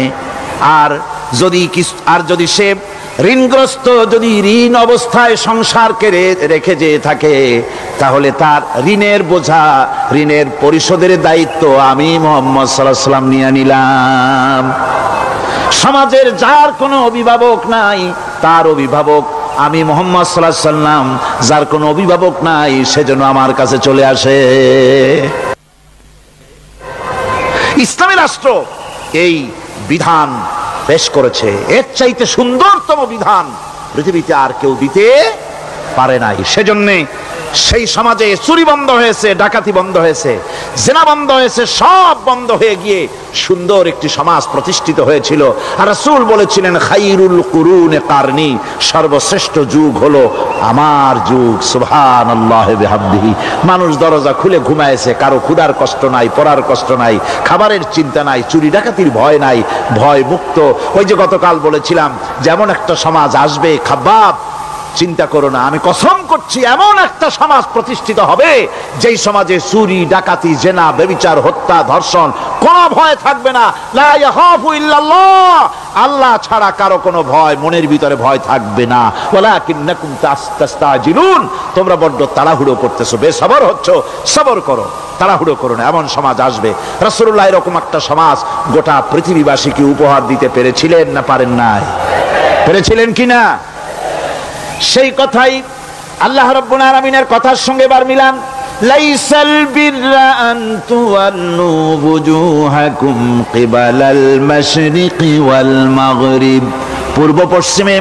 কত মাথা ঘুরালে, চেহারা ঘুরালে, এটাই কিন্তু তোমার পুণ্যবান হওয়ার জন্য, নেককার হওয়ার জন্য যথেষ্ট নয়। বরং যথেষ্ট হলো আল্লাহর প্রতি ঈমান আনো, কিতাবের প্রতি, পরকালের প্রতি, ফেরেশতার প্রতি, নবীদের পরে ঈমান আনো, আর আল্লাহর মহব্বতে, আল্লাহর প্রেমে উদ্বুদ্ধ হয়ে আর একটা বড় কাজ করো, সেটা হলো ওয়াতাল মালা আলা হুব্বিহি যাবিল কুরবা ওয়াল ইয়াতামা ওয়াল মাসাকিন ওয়াবনাস সাবিল ওয়াস-সাইলিনা ওয়া ফির রিকাবি ওয়া কামাস সালাতা ওয়া الزكاة والموفون بعهدهم إذا عاهدوا والصابرين في البأساء والضراء وحين البأس أولئك الذين صدقوا وأولئك هم المتقون। আরেকটি গুরুত্বপূর্ণ কাজ করতে হবে আল্লাহ পরকালে বিশ্বাস করার সাথে সাথে, সেটা হলো এই, তোমাদের জানের মতো প্রিয় ধন এবং সম্পদকে আল্লাহর মহব্বতে খরচ করতে হবে। সেজদা দিয়া কপালে দাগ লাগাইছো, কিন্তু প্রতিবেশীকে সাহায্য করো নাই, গরিবদেরকে দাও নাই, এতিমকে দাও নাই, বোনকে ঠকাইছো, মেয়েকে ঠকিয়েছো, তোমার ওই সেজদায় কিয়ামতে কাজ দিবে না। প্রকৃতপক্ষের নেককার পুণ্যবান হওয়ার জন্য গরিব জনসাধারণকে সহযোগিতা করতে হবে। এরপরে মাঝখান থেকে যেটা বাদ দিয়েছিলাম, বলেছিলাম নামাজ এবং যাকাত। আমি যাকাতটা কালকে আগে নিয়ে এসেছিলাম, নামাজটা ছিল আগে। সেই নামাজটা যেহেতু আলাদা একটা বিষয় হবে, আর যাকাতটা সাদকার সাথে সামঞ্জস্য আছে, সেই জন্য যাকাত আর সাদাকার কথাটা একসঙ্গে মিলাই বলেছিলাম। এখন শুরু করছি নামাজ। সালাত, সালাত এর আবিধানিক অর্থ হচ্ছে কোন জিনিসের দিকে মুখ ফিরানো। সালাতের অর্থ হচ্ছে নিকটবর্তী হওয়া, মুখ ঘুরানো, মুতাওয়াজ্জা হওয়া। ওই যে হযরত ইব্রাহিম আলাইহিস সালাম বলেছিলেন, ইন্নী ওয়াজ্জাহতু ওয়াজহিয়া লিল্লাযী ফাতারাস সামাওয়াতি ওয়াল আরদ। জানেন আপনারা? পড়েন, ইন্নী ওয়াজ্জাহতু ওয়াজহিয়া লিল্লাযী ফাতারাস সামাওয়াতি ওয়াল আরদা হানিফা ওয়া মা আনা মিনাল মুশরিকিন। নিশ্চয় আমার মুখ ঘুরায় দিলাম কার দিকে? যিনি আকাশ এবং জমিনের স্রষ্টা, সব কিছুর মালিক যিনি, তার দিকে আমি মুতাওয়াজ্জা হলাম। নামাজের অর্থই হচ্ছে মুতাওয়াজ্জা হওয়া, মুখ ঘুরিয়ে দেওয়া, চেহারা ঘুরিয়ে দেওয়া। আর নামাজের আরেক অর্থ হচ্ছে নিকটবর্তী থেকে আরো নিকটবর্তী হওয়া। আমরা কি নিকটবর্তী হতে চাই? না বুঝলে কবেন কি? নিকটবর্তী হইতে চাই কার? আল্লাহ। আমরা কি আল্লাহর নিকটবর্তী হতে চাই? আল্লাহ রাব্বুল আলামিন বলেন, নিকটবর্তী হতে হলে ওয়াসজুদ ওয়াকতারিব, সেজদা দাও আর সেজদার মাধ্যমে আমার নিকটবর্তী হয়ে যাও। সেজদা দিলেই আল্লাহর নিকটবর্তী হওয়া যায়। কোন সুবহানাল্লাহ। সাহাবী, আল্লাহ নবীর সাহাবী প্রশ্ন করেছেন, নবীজি বান্দা কখন আল্লাহর নিকটবর্তী হয়ে যায়? নবীজি বলেছেন, বান্দা যখন সেজদা দেয় তখন আল্লাহর বান্দার মাঝে কোনো হিজাব থাকে না, একদম আল্লাহ পাকের নিকটবর্তী হয়ে যায় বান্দা যখন সেজদায় পড়ে যায়। সুতরাং নামাজ হচ্ছে নিকটবর্তী হওয়া, সালাত এটা হচ্ছে নিকটবর্তী হওয়া। নামাজ ফরজ হওয়ার কারণ হচ্ছে এই যে মানুষ আল্লাহর বান্দা বা গোলাম হিসেবে সৃষ্টি হয়েছে, তাই একমুখী হয়ে রবের বন্দিগি করা এটা হচ্ছে তার স্বাভাবিক একটা প্রকৃতি। আল্লাহ রাব্বুল আলামিন এই প্রকৃতির দাবি মিটাবার জন্যই নামাজের ব্যবস্থা করেছেন। মানুষের ফিতরত, মানুষের নেচার, মানুষের ফিতরত হচ্ছে এই যে কারো না কারো কাছে মাথা নত করা, হাত জোড় করা, মাথা নত করা, সার্বভৌমত্বের মালিক কাউকে মনে করা, হাত জোড় করতে হলে, মাথা নত করতে হলে, সার্বভৌমত্বের মালিক হিসেবে কাউকে গ্রহণ করতে হলে আল্লাহর বিকল্প কেউ আছে নাকি? ইসলামের মূল দাওয়াতটা হলো ফিতরাত অনুযায়ী দাওয়াত দেওয়া হয়েছে, মানুষ যেন মাথা নত করে, গোলামি করে। এজন্য আল্লাহ রাব্বুল আলামিন বলেছেন যে আমি মানুষ এবং জিনকে সৃষ্টি করেছি, তার কারণটাই হলো মা খালাকতুল জিন্না ওয়াল ইনসা ইল্লা লিয়াবুদুন। মানুষ আর জিন জাতিকে সৃষ্টি করা হয়েছে ইবাদতের জন্য, গোলামির জন্য। ইবাদত আর গোলামি এটাই করতে হবে, গোলামি করতে হবে, দাসত্ব করতে হবে। আর এই দাসত্ব, আল্লাহর আনুগত্যই গোলামির দাওয়াত দিয়েছেন দুনিয়ার সব নবীরা। কোন নবী বলেন নাই যে আমার গোলামি করো। কেউ বলেছেন? বলেন জোরে, কেউ বলেছেন? আল্লাহ পাক বলেন ওয়ালাকাদ বা'আসনা ফি কুল্লি উম্মাতির রাসূলা আন ইবুদুল্লাহা ওয়াজতানিবুত তাগুত। প্রত্যেক জাতির জন্য আমি রাসূল প্রেরণ করেছি, তারা মানুষকে দাওয়াত দিয়েছেন এই কথা বলে যে এক আল্লাহর গোলামি করো, তিনি ছাড়া কোনো ইলাহ নাই, আইনদাতা নাই, বিধানদাতা নাই, তার গোলামি, তার সামনে মাথা নত করে দাও। আর প্রত্যেক নবীর যুগেই নামাজ রোজা শরীয়তের মধ্যে ছিল। নামাজ রোজা কম বেশি প্রত্যেক নবীর জামানাই আল্লাহ পাক এটাকে বাধ্যতামূলক করেছিলেন। নামাজ রোজা যাকাত সব নবীদের জন্য বাধ্যতামূলক ছিল, তার উম্মতের জন্য বাধ্যতামূলক ছিল। নামাজ হচ্ছে তাওহীদের অবশ্যম্ভাবী এক বহির্প্রকাশ। তাওহীদের জন্য তাওহীদবাদী মানুষ যারা, তাদেরকে নামাজ আদায় করতেই হবে। আকীদা বিশ্বাসের দিক থেকে তাওহীদ যদি হয় পুরা দ্বীনের মূল উৎস, তাহলে আমলের দিক থেকে নামাজ হচ্ছে পুরা দ্বীনের মূল ভিত্তি। নামাজ হচ্ছে আমলের মূল ভিত্তি, এর বাস্তবায়ন ছাড়া দ্বীন পূর্ণ হয় না। নামাজ মুমিনের কেবলমাত্র একটি উত্তম আমলই নয়, বরং নামাজ হচ্ছে ইমানের মূল ভিত্তি। যার কাছে নামাজ নাই তার কাছে কিছুই নাই। রাসূল করিম সাল্লাল্লাহু আলাইহি ওয়াসাল্লাম বলেছেন যে নামাজ যে ব্যক্তি পড়ে না, আল্লাহ পাকের সাথে তার কোনো সম্পর্ক বাকি থাকে না। সুতরাং এই নামাজটা হচ্ছে এই যে একমাত্র একাগ্র চিত্তে আদবের সাথে আল্লাহর সামনে রুজু হয়ে যাওয়া।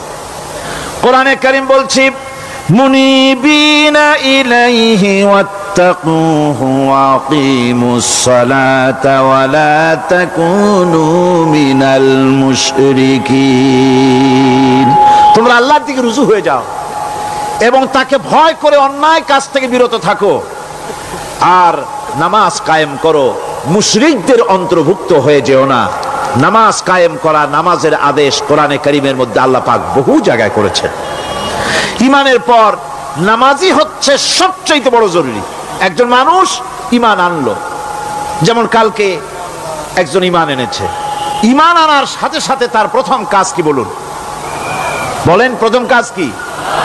ফজরের নামাজের আগে একজন ইসলাম কবুল করলেন, তার প্রথম দায়িত্ব নামাজকে আদায় করে দেওয়া, ফজরের নামাজ পড়াম।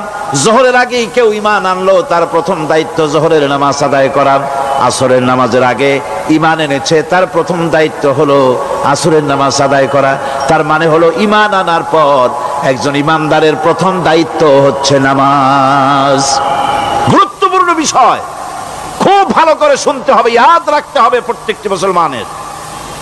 এই নামাজ কি জিনিস, কেমনে আদায় করতে হবে, আদায় না করলে কি হবে, গুরুত্বপূর্ণ এই কথাগুলি প্রত্যেকের স্মরণ রাখতে হবে। হযরত মূসা আলাইহিস সালামকে আল্লাহ রাব্বুল আলামিন ওহী প্রদান করলেন। যেদিন ওহী দিলেন, ওহী দিয়ে সেই মুহূর্তে আল্লাহ পাক তাকে শোনালেন, ইন্নানি আনাল্লাহ লা ইলাহা ইল্লা আনা ফা'বুদনি ওয়াকিমিস সালাতা লিযিকরি। নিশ্চয়ই আমি আল্লাহ, আমি ছাড়া কোনো ইলাহ নাই, আমার গোলামি করো, আমার দাসত্ব করো, আর আমার শরণার্থে নামাজ কায়েম করো। নামাজ নামাজ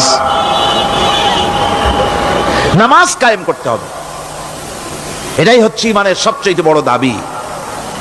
অন্যত্র আল্লাহ পাক বলছেন, কুল ইন্না হুদাল্লাহি হুয়াল হুদা ওয়া উমিরনা লিনুসলিমা লিরাব্বিল আলামিন। হে নবী বলুন, প্রকৃতপক্ষে আল্লাহর হেদায়েত হচ্ছে সঠিক হেদায়েত। সত্যিকারের হেদায়েত কার হেদায়েত? আল্লাহ পাকের হেদায়েত। এবং তার পক্ষ থেকে নির্দেশ করা হয়েছে যে সারা জাহানের মালিকের সামনে মাথা নত করে দাও। মাথা নত করবেন কার কাছে? আল্লাহ পাকের কাছে। ওয়া আনাকিমুস সালাতা ওয়াত্তাকুহু ওয়া হুয়াল্লাযী ইলাইহি তুহশারুন। আর নামাজ প্রতিষ্ঠা করো, আল্লাহ রাব্বুল আলামিনের ভয়তে সমস্ত অপরাধমূলক কাজ থেকে, অসামাজিক কার্যকলাপ থেকে বিরত থাকেও। আর একদিন মনে রেখো, তোমাদের সকলকেই আল্লাহ রাব্বুল আলামিনের দরবারে উপস্থিত হতে হবে। নামাজ ঈমান থাকা না থাকার প্রমাণ। ঈমান আছে কি ঈমান নাই এর প্রমাণ কি? নামাজ। আল্লাহ পাক বলছেন, ফালা সাদ্দাকা ওয়ালা সাল্লা ওয়ালাকিন কাযযাবা ওয়া তাওয়াল্লা। কিন্তু না সে সত্য মেনে নিল, আর না সে সালাত আদায় করলো, বরং সত্যকে মিথ্যা মনে করে ফিরে গেল। নামাজটাই হচ্ছে একজন মানুষের সে মুমিন না কাফের তা প্রমাণ করার জন্য। এটাই হচ্ছে মূল কথা। কিয়ামতের দিন মানুষ যে জাহান্নামে যাবে, জাহান্নামের জন্য, জাহান্নামে যে সব কারণে যাবে তার মধ্যে বড় কারণ কালকে বলেছিলাম, দেখি মনে আছে নাকি? বড় কারণ কয়টা? কয়টা? আলহামদুলিল্লাহ মনে আছে। আল্লাহ রাব্বুল আলামিন বলেন, ইয়াতাসাআলুনা আনিল মুজরিমিন। কিয়ামতের দিন অপরাধীদেরকে জিজ্ঞেস করা হবে, মা সালাকাকুম ফি সাকার, জাহান্নামে কেন আসছো? জবাবে তারা বলবে, ক্বালু লাম নাকু মিনাল মুসাল্লিনা ওয়া লাম নাকু নুতঈমুল মিসকিন। নামাজ পড়ি নাই, আর এতিম মিসকিনদের খেতে দেই নাই, এই কারণেই জাহান্নামে এসেছি। নাউযুবিল্লাহ। নামাজ যারা পড়বে না জাহান্নামে যেতে হবে। কোথায় যেতে হবে? কেউ কেউ মনে করতে পারবেন নামাজের ওয়াজ তো বহু শুনছি, এর চাইতে গুরুত্বপূর্ণ জিনিস আর নাই। নামাজের চাইতে গুরুত্বপূর্ণ ইবাদত আল্লাহর সৃষ্টি করেন নাই। মুসলমানের জন্য সর্বশ্রেষ্ঠ ইবাদত কি? চিল্লা এখন জোরে বলেন কি? এই নামাজ আকসার মানুষের নামাজ হয় না। যারা আমরা নামাজ পড়ি, বহু লোকের নামাজ পড়ে ঠিক, কিন্তু নামাজ আদায় হয় না। আমি সে কথা বলবো সামনের দিকে, প্রাণ খুলে শুনবেন, কাজে লাগবে ইনশাআল্লাহ। কোন ইনশাআল্লাহ? আকীদাগত দিক থেকে ঈমান হলো তাওহীদের স্বীকৃতি, আর আমলের দিক থেকে নামাজ হচ্ছে তাওহীদের বহিঃপ্রকাশ। আপনি মুসলমান তা প্রমাণ হবে নামাজ দিয়ে। নামাজহীন ঈমানের দাবি মূল্যহীন। যার নামাজ নাই তার ঈমানের দাবি করার কোনো মূল্যই নেই। অনেকে এরকম কথা বলে, হুজুর আমি মানুষটা নিতান্ত খারাপ না, যাই মনে করেন, গ্রামে রাস্তা বানাইছি, ব্রিজ করে দিয়েছি, কালভার্ট করেছি, এতিম মিসকিনদের তাও মাঝে মধ্যে খাবার দেই। নামাজ হচ্ছে ইসলামের গণ্ডির মধ্যে প্রবেশের প্রমাণ। কোরআনে কারীম বলছে, ফাইন তাবু ওয়া আকামুস সালাতা ওয়া আতাউজ যাকাতা ফাইখওয়ানুকুম ফিদ্দীন। সূরা তাওবা এসেছে। তারা যদি তওবা করে আর নামাজ কায়েম করে, যাকাত যদি আদায় করে, তাহলে এখন তোমাদের সে দ্বীনি ভাই, এখন ভাই হয়ে গেল। একটু আগে ছিল কাফের মুশরিক, এখন তোমার দ্বীনি ভাই। দ্বীনের গণ্ডির মধ্যে প্রবেশ করা, কলেমা পড়ার সাথে সাথেই নামাজ। নামাজ হচ্ছে দ্বীনের প্রধান গেট, দ্বীনের প্রধান তোরণ। দ্বীনের মধ্যে প্রবেশ করার জন্য এই গেট দিয়ে প্রবেশ করতে হবে। সুতরাং এই নামাজের এতই গুরুত্ব দেওয়া হয়েছে। ইসলাম যদি ক্ষমতায় আসে, আল্লাহ যেন এনে দেন, জোরে কোন আমিন।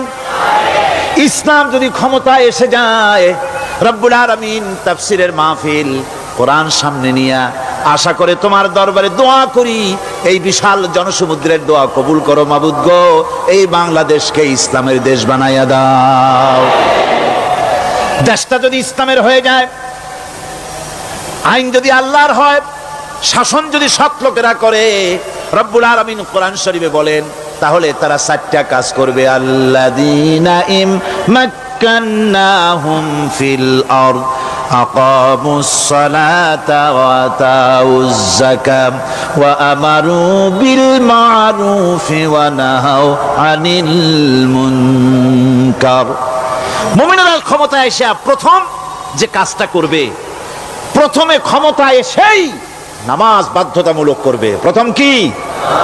ওয়াজ নসিহতে অনুরোধ করা হবে না, বাবাজিরা আল্লাহর রাস্তায় নামাজটা পড়ে না।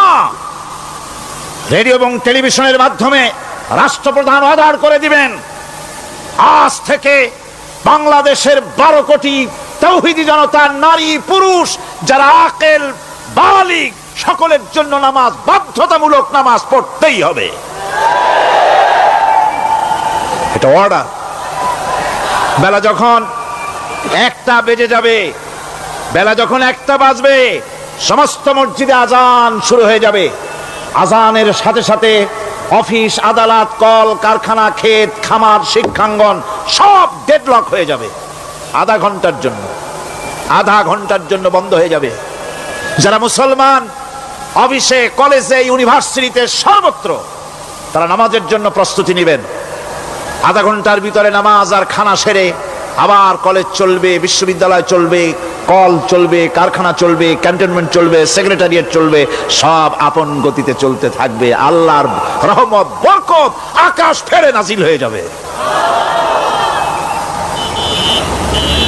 আর এই অর্ডার যে দেওয়া হবে, নামাজ পড়বেন, নামাজ পড়বেন সেখানে।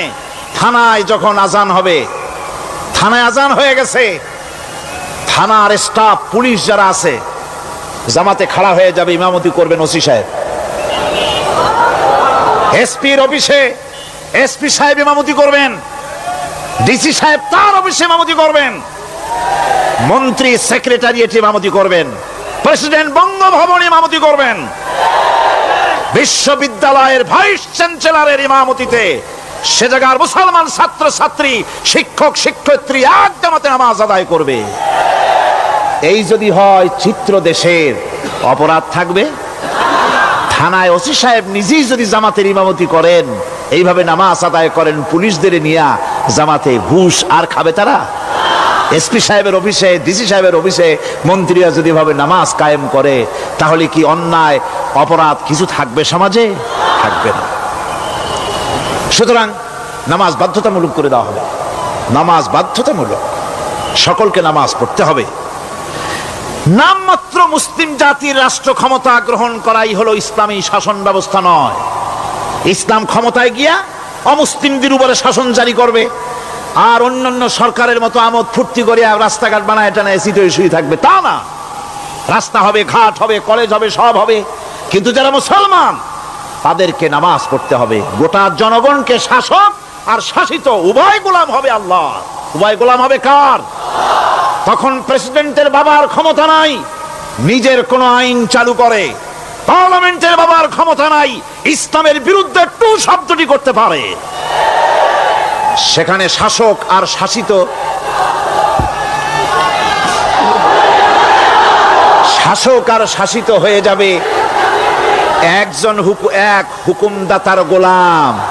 সে হুকুমদাতাকে ইনিল হুকুমু ইল্লা লিল্লাহ আলা লাহুল খালকু ওয়াল আমর।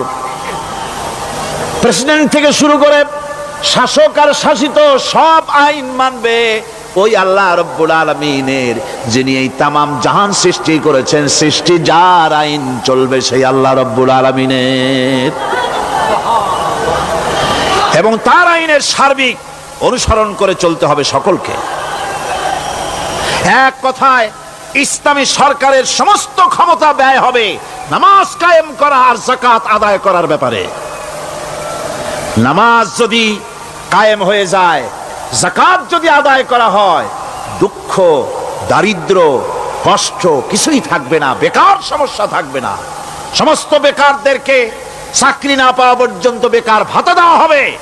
বুড়ো মানুষেরা যখন বুড়ো হয়ে যায়, ছেলের কাছে আদর নাই, বউর কাছে কদর নাই, আর ছেলে বউ বদদোয়া করতে থাকে, বুড়ারা মরে না কেন? আছে না আমাদের সমাজ? ইসলামী সরকার এলে পরে এই বৃদ্ধ মানুষদের ব্যবস্থা করা হবে। তাদের প্রতি এই ধরনের অসদাচরণ কেউ করতে সাহস পাবে না। সুতরাং নামাজ প্রতিষ্ঠা এবং যাকাত আদায় হলেই সমাজের অন্যায় অবিচার যা আছে তার 12 আনাই বিলুপ্ত হয়ে যাবে। কোন আলহামদুলিল্লাহ। তখন চাকরিতে প্রমোশন হবে নামাজের ভিত্তিতে।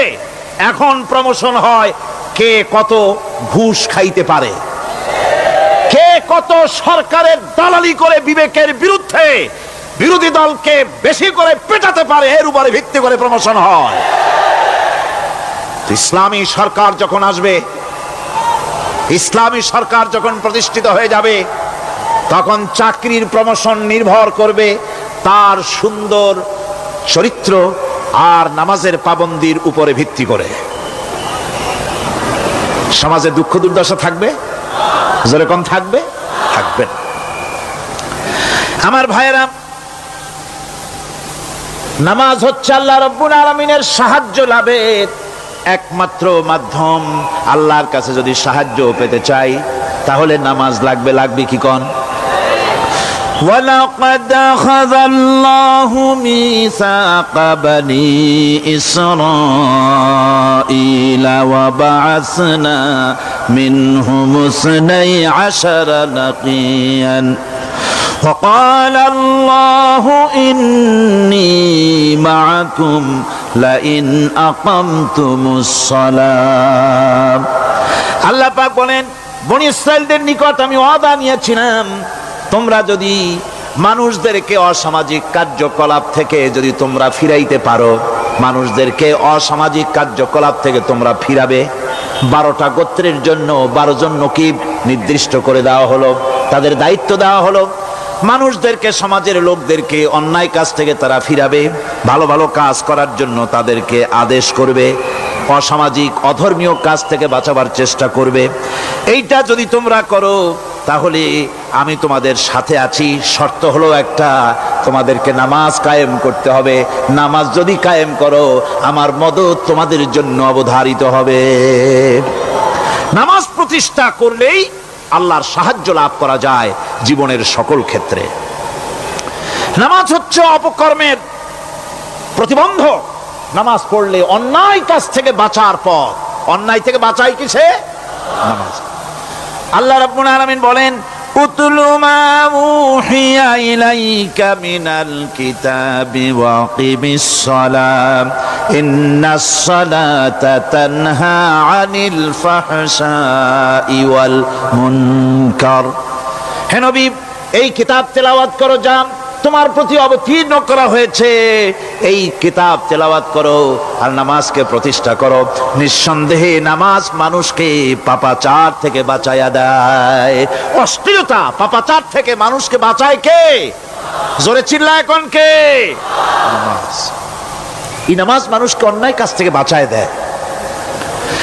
নামাজ যে মানুষকে অন্যায় কাজ থেকে বাঁচায়, কেমনে বাঁচায়? আমরা যে নামাজ পড়ি, এই নামাজে তো আমাদেরকে অন্যায় কাজ থেকে বাঁচাইতে পারে না। নামাজি বহুত মানুষ আছে অন্যায় করে, করে কিনা কোন? না করে না?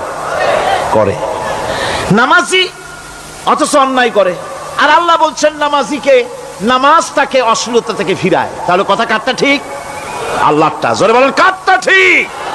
অবশ্যই আমার আল্লাহর কথা হক। আমি ভুল করতেছি, আমি যেন কোথাও ভুল করতেছি, সামথিং ইজ রং, কোথাও যেন আমরা ভুল করে বসতেছি, সেই ভুলটা কি আমরা আবিষ্কার করতে চেষ্টা করবো ইনশাআল্লাহ। প্রথম যে কথাটা সেটা হচ্ছে যে আমরা যা নামাজে পড়ি আমরা তা বুঝি না। কথা ঠিক কিনা? আমি যদি এখন প্রশ্ন করি সামি আল্লাহু লিমান হামিদা অর্থ কি কোন?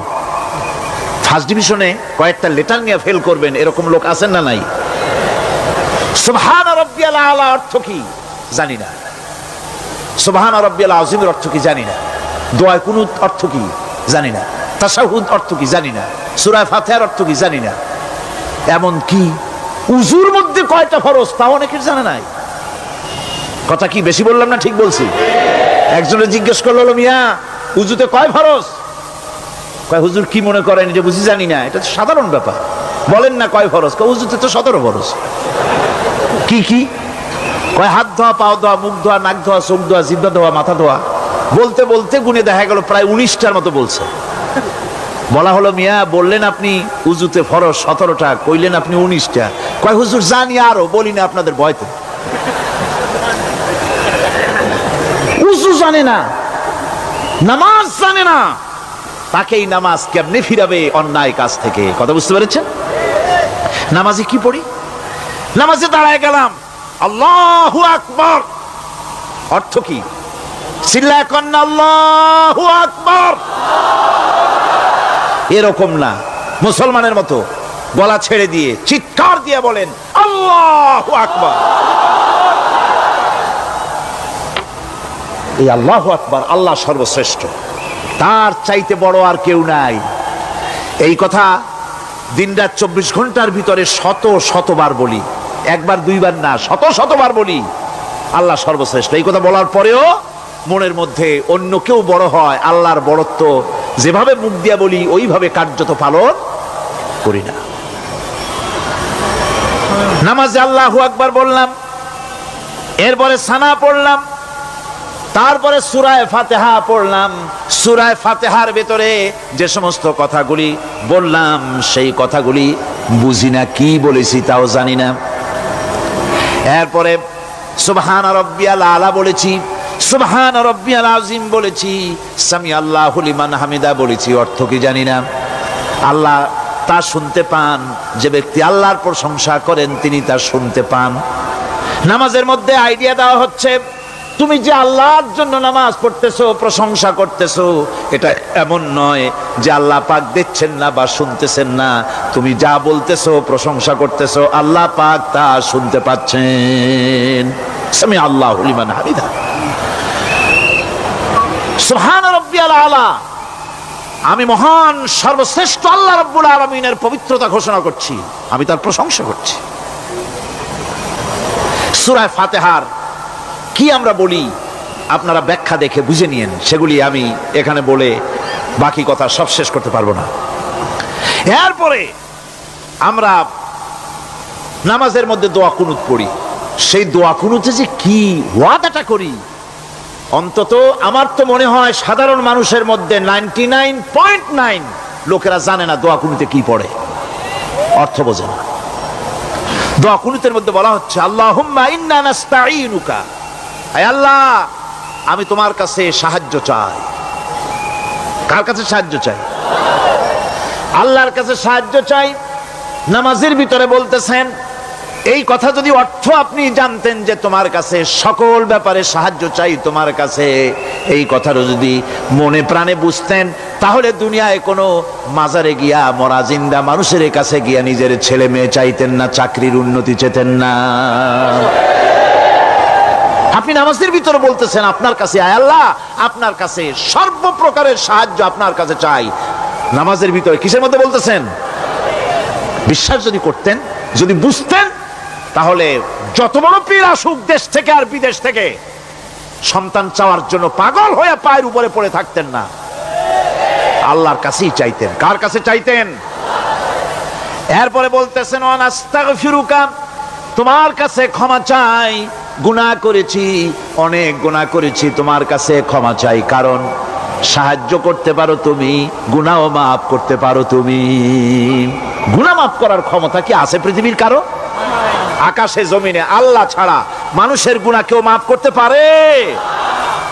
এরপরে বলতেছি অনুমিনু বিকা, আয় আল্লাহ আমি তোমার উপর ঈমান এনেছি, পরিপূর্ণভাবে তোমার উপরে ঈমান এনেছি। ওয়া নাতাওয়াক্কালু আলাইক, আর তোমার উপরেই কেবলমাত্র ভরসা করেছি। ঈমান এনেছি তোমার উপরে, ভরসা করছিও তোমার উপরে। এই কথাগুলি যদি আমরা বুঝতাম, তাহলে আত্মাটা বড় হয়ে যেত, মাথাটা আল্লাহ ছাড়া কারো সামনে নত হতো না। ঠিক না বেটি? আল্লাহ ছাড়া কারো সামনে মাথা নত হতো না। আল্লাহর উপরই ভরসা, তোমার উপর ভরসা করছি, তোমার উপর ঈমান এনেছি। এরপরে বলছি ওয়ানুসনি আলাইকাল খায়র, সর্বপ্রকার কল্যাণের সাথে তোমার প্রশংসা করতেছি। ওয়ানাশকুরুকা, আর তোমার কৃতজ্ঞতা স্বীকার করছি, আমি তোমার শুকর আদায় করি, সর্ব ব্যাপারে তোমার শুকর আদায় করি। আর কি করি?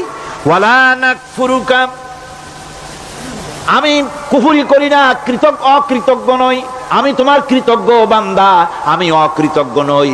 একথা আপনি নামাজের মধ্যে বলেন, কিন্তু কৃতজ্ঞতা স্বীকার করেন না। আল্লাহ যে ছেলে দিয়েছে শুকর আদায় করেন না, আল্লাহ যে সুন্দরী বউ বা ভালো বউ দিয়েছেন শুকর আদায় করেন না, আল্লাহ সন্তান দিয়েছে শুকর আদায় করে না, আল্লাহ রাব্বুল আলামিন চাকরি দিয়েছেন, বাড়ি দিয়েছেন, জায়গা দিয়েছেন, জমিন দিয়েছেন, যৌবন দিয়েছেন, স্বাস্থ্য দিয়েছেন, শুকর আদায় করে না। আল্লাহ পাক বলেন, বান্দারে যে অবস্থায় থাকো শুকর আদায় করো। লা ইন শাকারতুম লাযীদান্নাকুম ওয়া লা ইন কাফারতুম ইন্না আযাবী লাশাদীদ। আমার নিয়ামতের শুকর যদি আদায় করো আমি বেশি করে বাড়ায় দেব, আর যদি শুকর আদায় না করো তাহলে মস্ত বড় শাস্তি রেখে দিয়েছি। সব ব্যাপারে শুকর আদায় করো, আমার নিয়ামতের শুকর আদায় করো। চোখ দিয়ে দেখতে পাও, কও আলহামদুলিল্লাহ। মুখ দিয়া কথা বলতে পারো, কও আলহামদুলিল্লাহ। যা খাও মজা লাগে বলো আলহামদুলিল্লাহ। কাজ করতে পারো বলো আলহামদুলিল্লাহ। সব ব্যাপারে আল্লাহর শুকর আদায় করতে হবে। শুকরিয়া আদায় করলে রব্বুল আলামিন তারে আরো বাড়ায় দিবেন। এই কথাই বলতেছি, আল্লাহ শুকর করি, আর তোমার সাথে আমি কুফরি করি না, কৃতজ্ঞ আমি নই। ওয়া নাখলাউ ওয়া নাতরুকু মান ইয়াফজুরুকা, আর আমি ওয়াদা করতেছি এই কথা, তোমার সাথে যারা প্রকাশ্য দুশ্মনী করে, যারা প্রকাশ্য গুনার মধ্যে লিপ্ত আছে আর তোমার সাথে দুশ্মনী করে, ওদের সাথে আমার সমস্ত সম্পর্ককে ছিন্ন করে দিলাম। দেখছেন নামাজে কি কইলেন আপনি? আপনি নামাজে কত বড় কথা বললেন। ওয়ানাতুরুকু মাইয়া ফুজুরুকা, আয় আল্লাহ আমি ওয়াদা করছি তোমার সাথে যারা দুশ্মনী করে, যারা প্রকাশ্য গুনাহ করে, তাদেরকে আমি পরিত্যাগ করছি, তাদের সাথে আমার কোনো সম্পর্ক নাই। এই কথা বলার পরে আপনার সম্পর্ক কার সাথে একটু চিন্তা করেন তো। আপনার বন্ধু কারা? ইলেকশন আসলে ভোট দেন কাদেরকে? কাদের চা খাওয়ান, কাদের চান্দা দেন? একটু চিন্তা করেন, অঙ্কের সাথে মিলাই নেন। তাহলে দেখুন, মুখে বলে এক কথা, কাজে করে আর একটা। আরে কি কয়? চিল্লায় কোন আরে কি কয়? আর এই মুনাফিকি করতেছেন কার সাথে? আল্লাহর সাথে। কোন নাউযুবিল্লাহ। নামাজে কি পড়েন সেটা যদি জানতেন, অবশ্যই আল্লাহ রাব্বুল আলামিনের কথা কার্যকরী হয়ে যেত।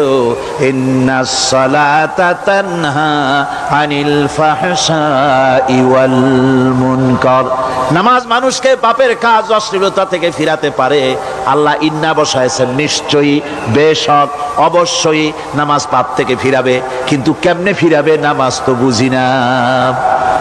নামাজ তো বুঝি না, খালি সেজদা দেয় জনমের মতো। আর সেজদা কি?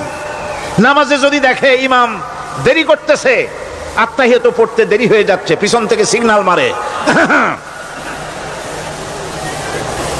ঠিক কিনা? বেয়াদব, বেয়াদব। তোমার নামাজ, তোমার আত্তাহিয়াত আগে শেষ হয়েছে, তাতে কি হয়েছে? চুপ করে বসে থাকো। ইমামকে কাশি দিয়া সতর্ক করার অধিকার তোমার নাই। যদি ইমামকে সতর্ক করার জন্য কাশি দিয়ে থাকো, তোমার নামাজ ফাসেদ হয়ে যাবে। এটা ফাজলামি করার জায়গা না, এটা নামাজ। এর নাম কি? ধীরে সুস্থে নামাজ পড়তে হবে। অনেকে মসজিদটালে মনে করে জেলখানা। ঢুকতে যত দেরি, বেরোতে পারলে যেন বাসে যান ছটফট করে।